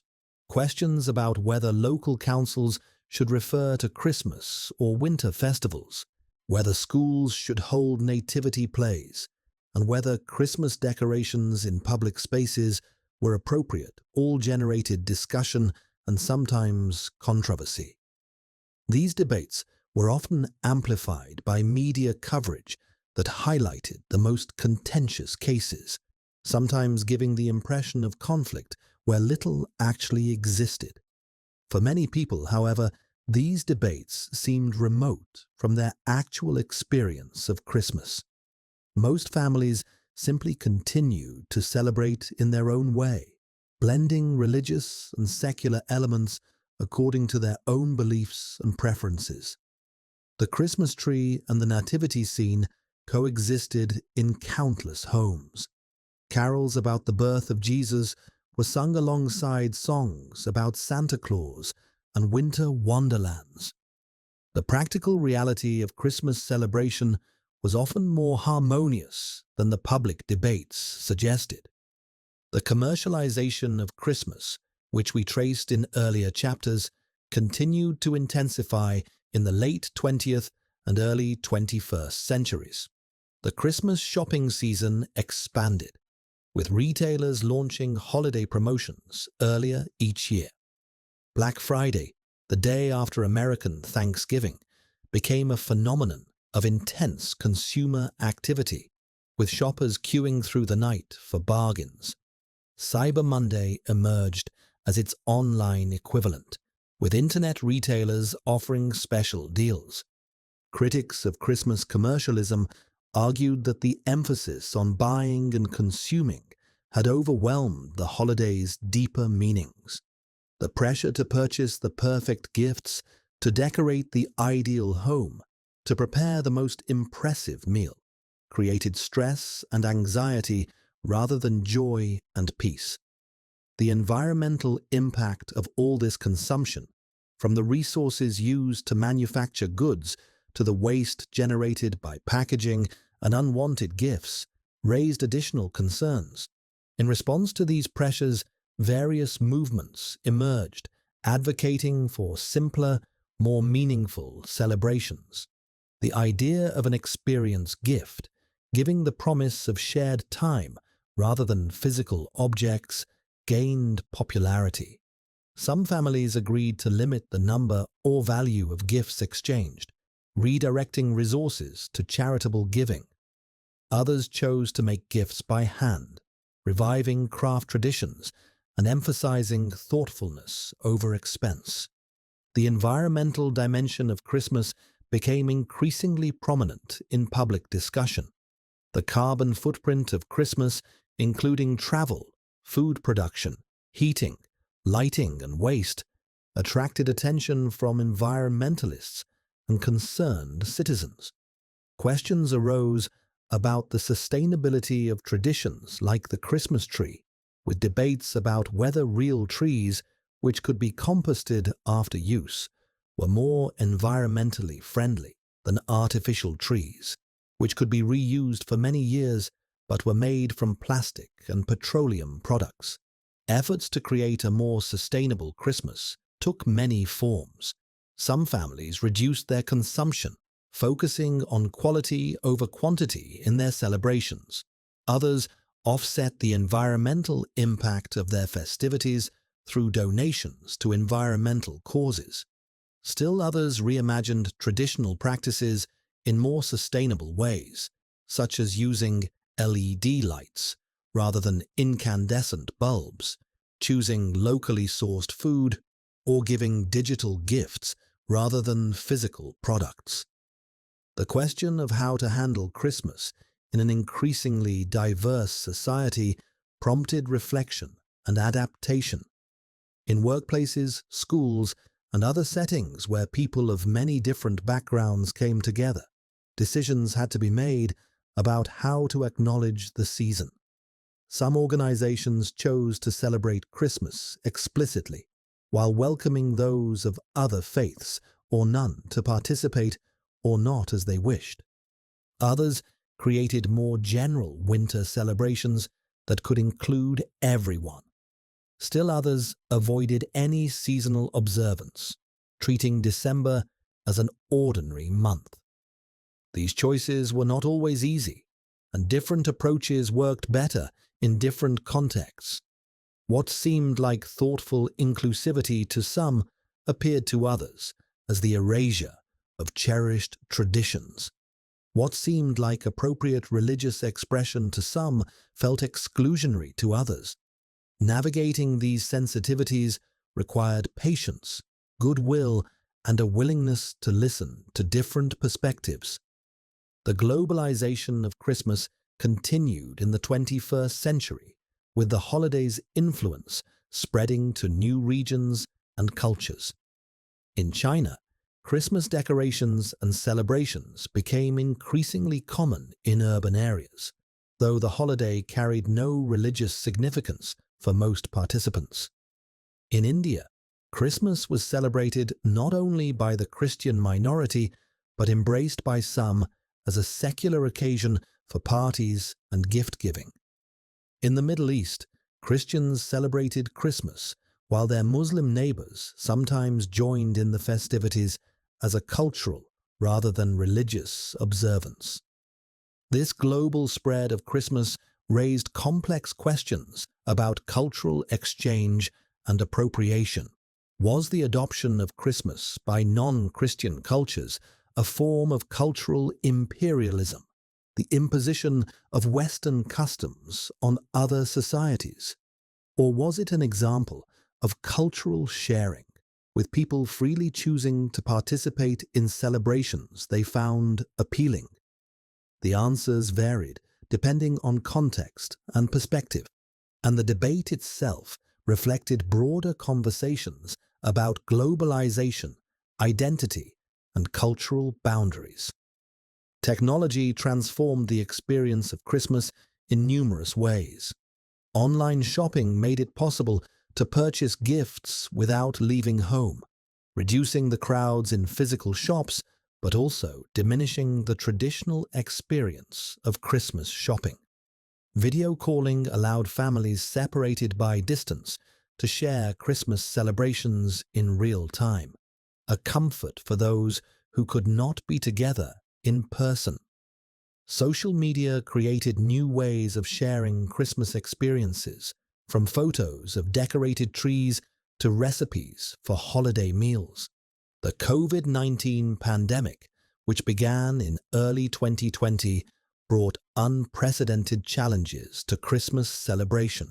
Government restrictions in many countries limited gatherings, preventing families from coming together as they normally would. Churches closed or restricted attendance, forcing the faithful to observe Christmas services online. The usual round of parties, concerts, and festive events was cancelled or curtailed. For many people, Christmas 2020 was a lonely and difficult experience, a sharp reminder of how much the holiday depended on human connection and community. Yet the pandemic also prompted reflection on what truly mattered about Christmas. Stripped of many of their usual activities, people found new ways to connect and celebrate. Virtual gatherings, while not the same as being together in person, allowed some sense of shared experience. Small acts of kindness, such as checking on neighbors or supporting local businesses, took on new significance. The enforced simplicity of pandemic Christmas led some to reconsider whether their pre-pandemic celebrations had become too elaborate, too busy, too focused on things rather than people. As restrictions eased and normal life gradually resumed, some of these reflections carried forward. Many people reported a new appreciation for the simple pleasures of being together with loved ones. The experience of loss and limitation had sharpened the sense of what was truly valuable about Christmas, and some sought to preserve that clarity even as the extraordinary circumstances receded. The ongoing evolution of family structures also shaped how Christmas was celebrated. Blended families, with children moving between multiple households, faced the challenge of scheduling and coordinating celebrations. Single-person households, increasingly common in many societies, experience Christmas differently from those in traditional family units. Chosen families, groups of friends who considered themselves family, regardless of biological connection, created their own Christmas traditions. For those who were alone at Christmas, whether by choice or circumstance, the holiday could be a difficult time. The emphasis on family togetherness, while meaningful for many, could intensify feelings of isolation for those without family or estranged from relatives. Charitable organizations worked to address this by organizing Christmas dinners and events for those who would otherwise be alone, embodying the spirit of inclusive generosity that had long been part of the Christmas tradition. The mental health dimensions of Christmas received increasing attention. The pressure to feel happy during the holiday season could be burdensome for those struggling with depression, grief, or other challenges. Financial stress associated with gift-giving and entertaining could exacerbate anxiety. Family gatherings, while joyful for many, could be sources of tension and conflict for others. Awareness of these difficulties grew, along with efforts to provide support and to normalize the experience of finding Christmas hard. Despite all these challenges and debates, Christmas remained a beloved celebration for hundreds of millions of people around the world. The core elements of the holiday, gathering with loved ones, exchanging gifts, sharing special meals, marking the season with lights and decorations, continued to bring joy and meaning to countless lives. The particular forms might vary and evolve, but the underlying impulses remained constant. The desire for connection, for celebration, for light in the darkness, for hope in the midst of winter. Religious observance continued to be central for many Christmas celebrants. Churches filled on Christmas Eve and Christmas Day, as they had for centuries. The story of the Nativity was read and retold, sung and enacted.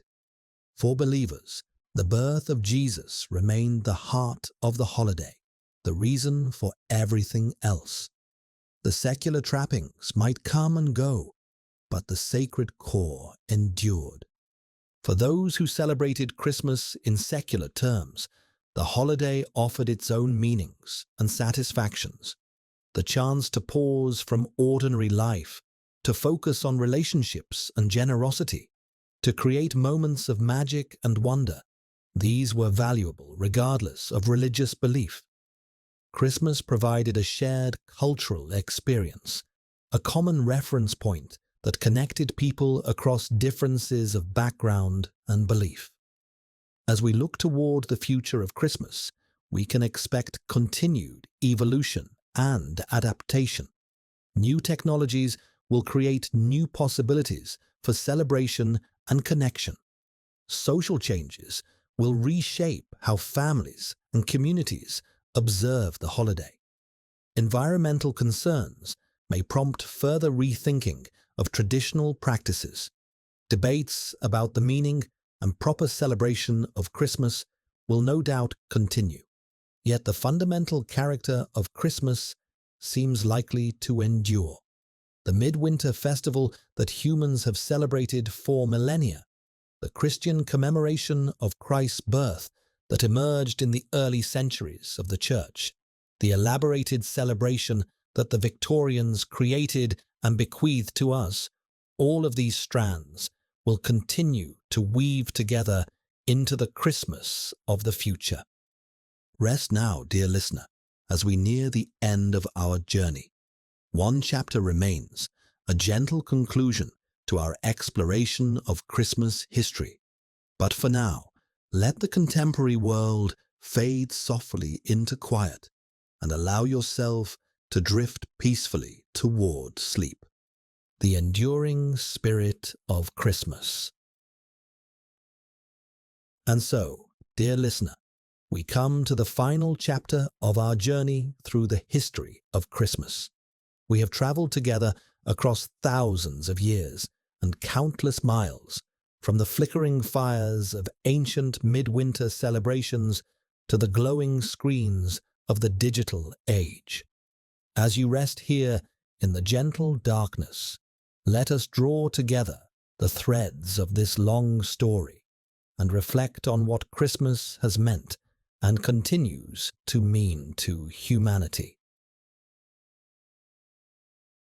When we began this journey, we stood in the ancient world, watching our ancestors gather against the cold and darkness of the winter solstice.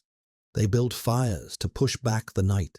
They decorated their homes with evergreen branches that seemed to defy the death that winter brought to the rest of the natural world. They feasted on what food they had stored, finding comfort in abundance during the lean months. They told stories and sang songs, passing the long nights in the warmth of human company. These ancient impulses, the desire for light in darkness, for warmth against cold, for community in isolation, for hope in the midst of hardship, have never left us. They are woven into the fabric of human nature, and they find expression in our Christmas celebrations to this day.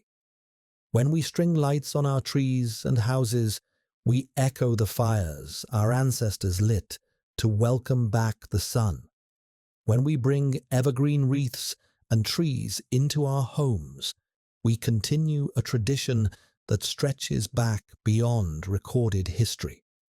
When we gather with family and friends for Christmas dinner, we participate in the same ritual of communal feasting that sustained our forebears through the darkest time of the year.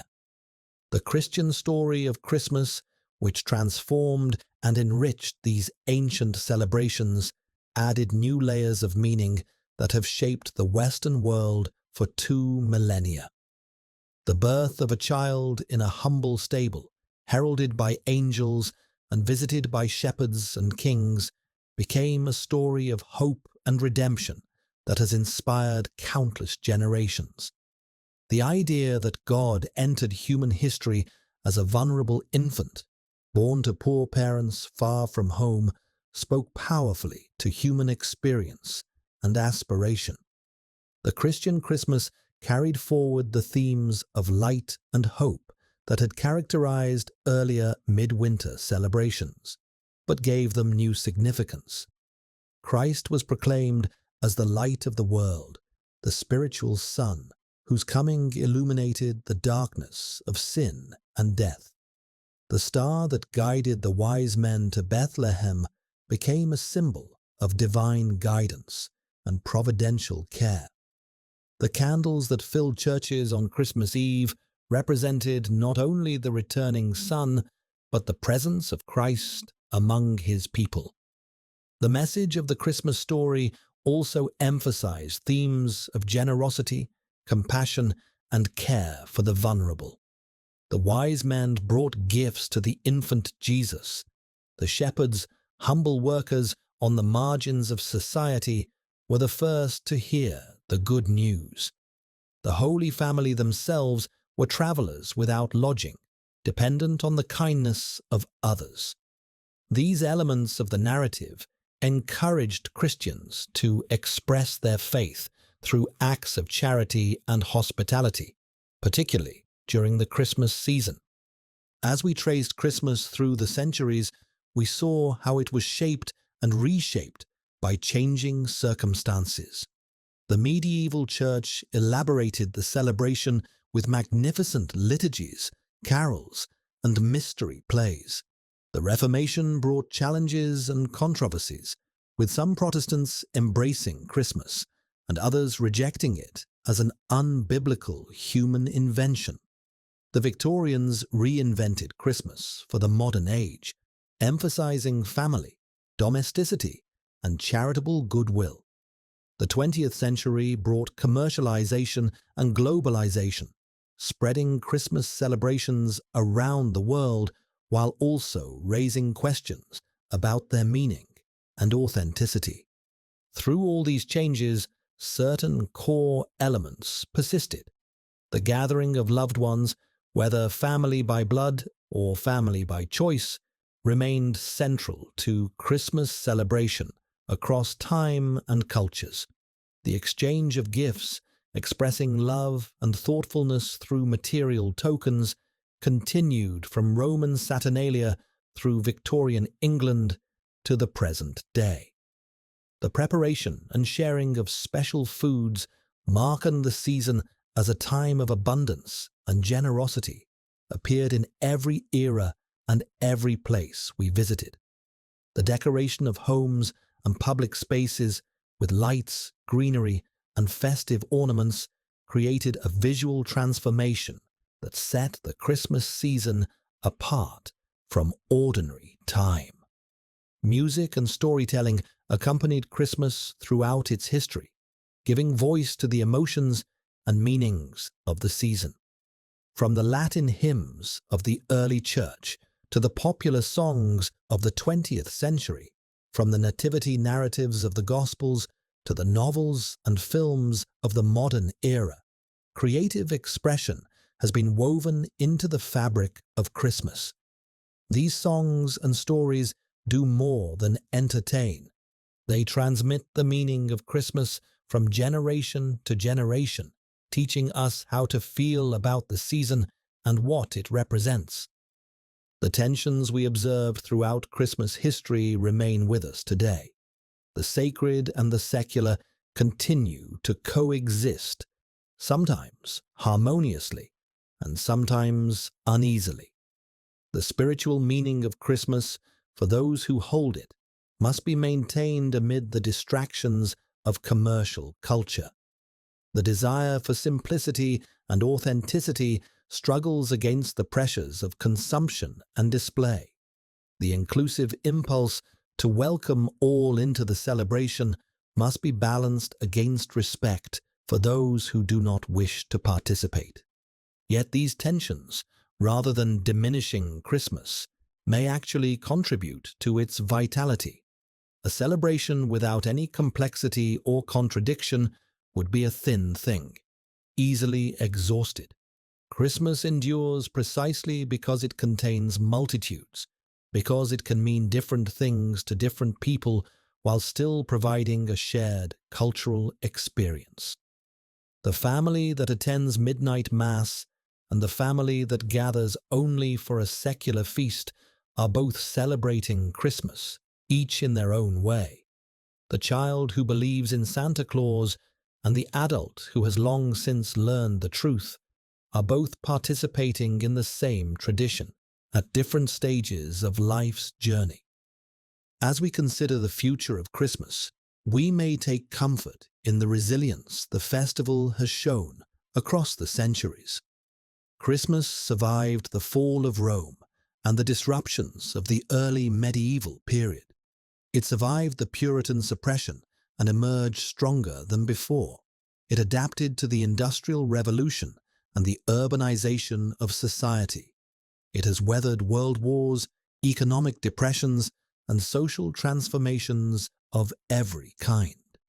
There is no reason to suppose it will not continue to adapt and thrive in the centuries ahead. The forms of Christmas celebration will undoubtedly continue to evolve. New technologies will create new possibilities. Social changes will reshape family structures and community life. Environmental concerns may prompt more sustainable practices. The global spread of Christmas will continue, while local and regional variations will persist and perhaps proliferate. The Christmas of the future may look quite different from the Christmas of today, just as our Christmas looks different from that of the Victorians or the medieval church. Yet the essence of Christmas seems likely to endure. The human need for celebration during the dark days of winter is not going away. The desire to connect with loved ones, to express generosity through gifts, to create moments of warmth and joy, these are permanent features of human nature. For Christians, the story of Christ's birth will continue to inspire devotion and shape celebration. For others, the secular elements of Christmas will continue to offer meaning and satisfaction. Perhaps what matters most about Christmas is not the particular forms it takes, but the spirit it embodies. That spirit might be described in many ways: generosity, goodwill, hope, love, joy, peace. These are qualities that most people would affirm, regardless of their religious beliefs or cultural background. Christmas, at its best, calls forth these qualities in individuals and communities, creating a season in which kindness is more common, generosity more expected, and connection more valued. The spirit of Christmas is not confined to a single day or even a single season. When we learn to be more generous during Christmas, we can carry that generosity into the rest of the year. When we reconnect with family and friends during the holidays, we can maintain those connections in the months that follow. When we pause from our ordinary busyness to reflect on what matters most, we can try to keep that perspective even as daily life resumes its demands. In this way, Christmas can be not just a celebration, but a teacher, reminding us of values and practices that enrich all of life. As you rest here, dear listener, Perhaps you carry some of this spirit with you. Perhaps the story of Christmas, in all its richness and complexity, has stirred thoughts of your own celebrations, past and present. Perhaps memories have surfaced of Christmases from your childhood, of loved ones who are no longer with you, of moments of joy and connection that remain precious in your heart. Christmas is, among other things, a festival of memory. We remember the ancient story of a child born in Bethlehem. We remember our own past Christmases, the traditions of our families, the gifts given and received, the meals shared, the songs sung. We remember those who celebrated with us and those who have passed on. Memory connects us to the past, grounding us in a tradition that extends back through centuries and millennia. But Christmas is also a festival of hope. The return of the light after the winter solstice speaks of renewal and new beginnings. The birth of a child, in any context, represents the future, the possibility that things will be different, perhaps better. The Christian story of Christmas is fundamentally a story of hope, of divine love entering the world to transform it. Even in the darkest times, Christmas offers the promise that light will return, that warmth will come again, that the long night will end.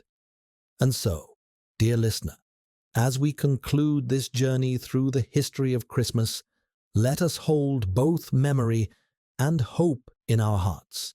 Let us remember with gratitude all those who have celebrated this festival before us, shaping the traditions we have inherited.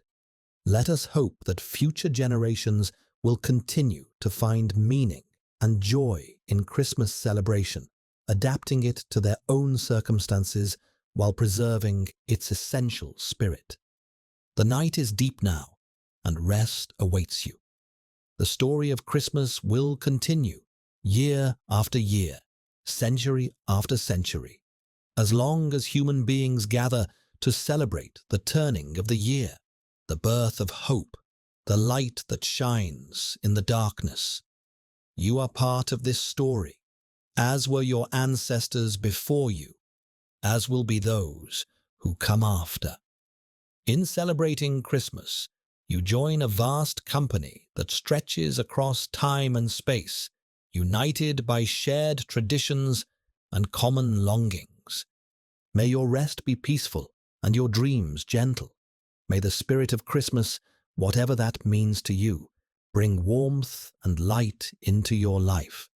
May the story we have shared settle softly over you like new fallen snow, covering the cares of the day and leaving only quiet and peace. The fire burns low now, the candles flicker toward their end, but the light they have cast will not be forgotten. Christmas has been celebrated for 2,000 years and anticipated for millennia before that. It will be celebrated for millennia yet to come. And in this moment, in this gentle darkness, you are part of that great continuity, connected to all who have ever gathered against the winter cold to find warmth in one another's company. Sleep well, dear listener. The longest night will pass, and morning will come. The light always returns. That is the promise of the solstice, the message of Christmas, and the hope that carries us through the darkness. Merry Christmas and good night.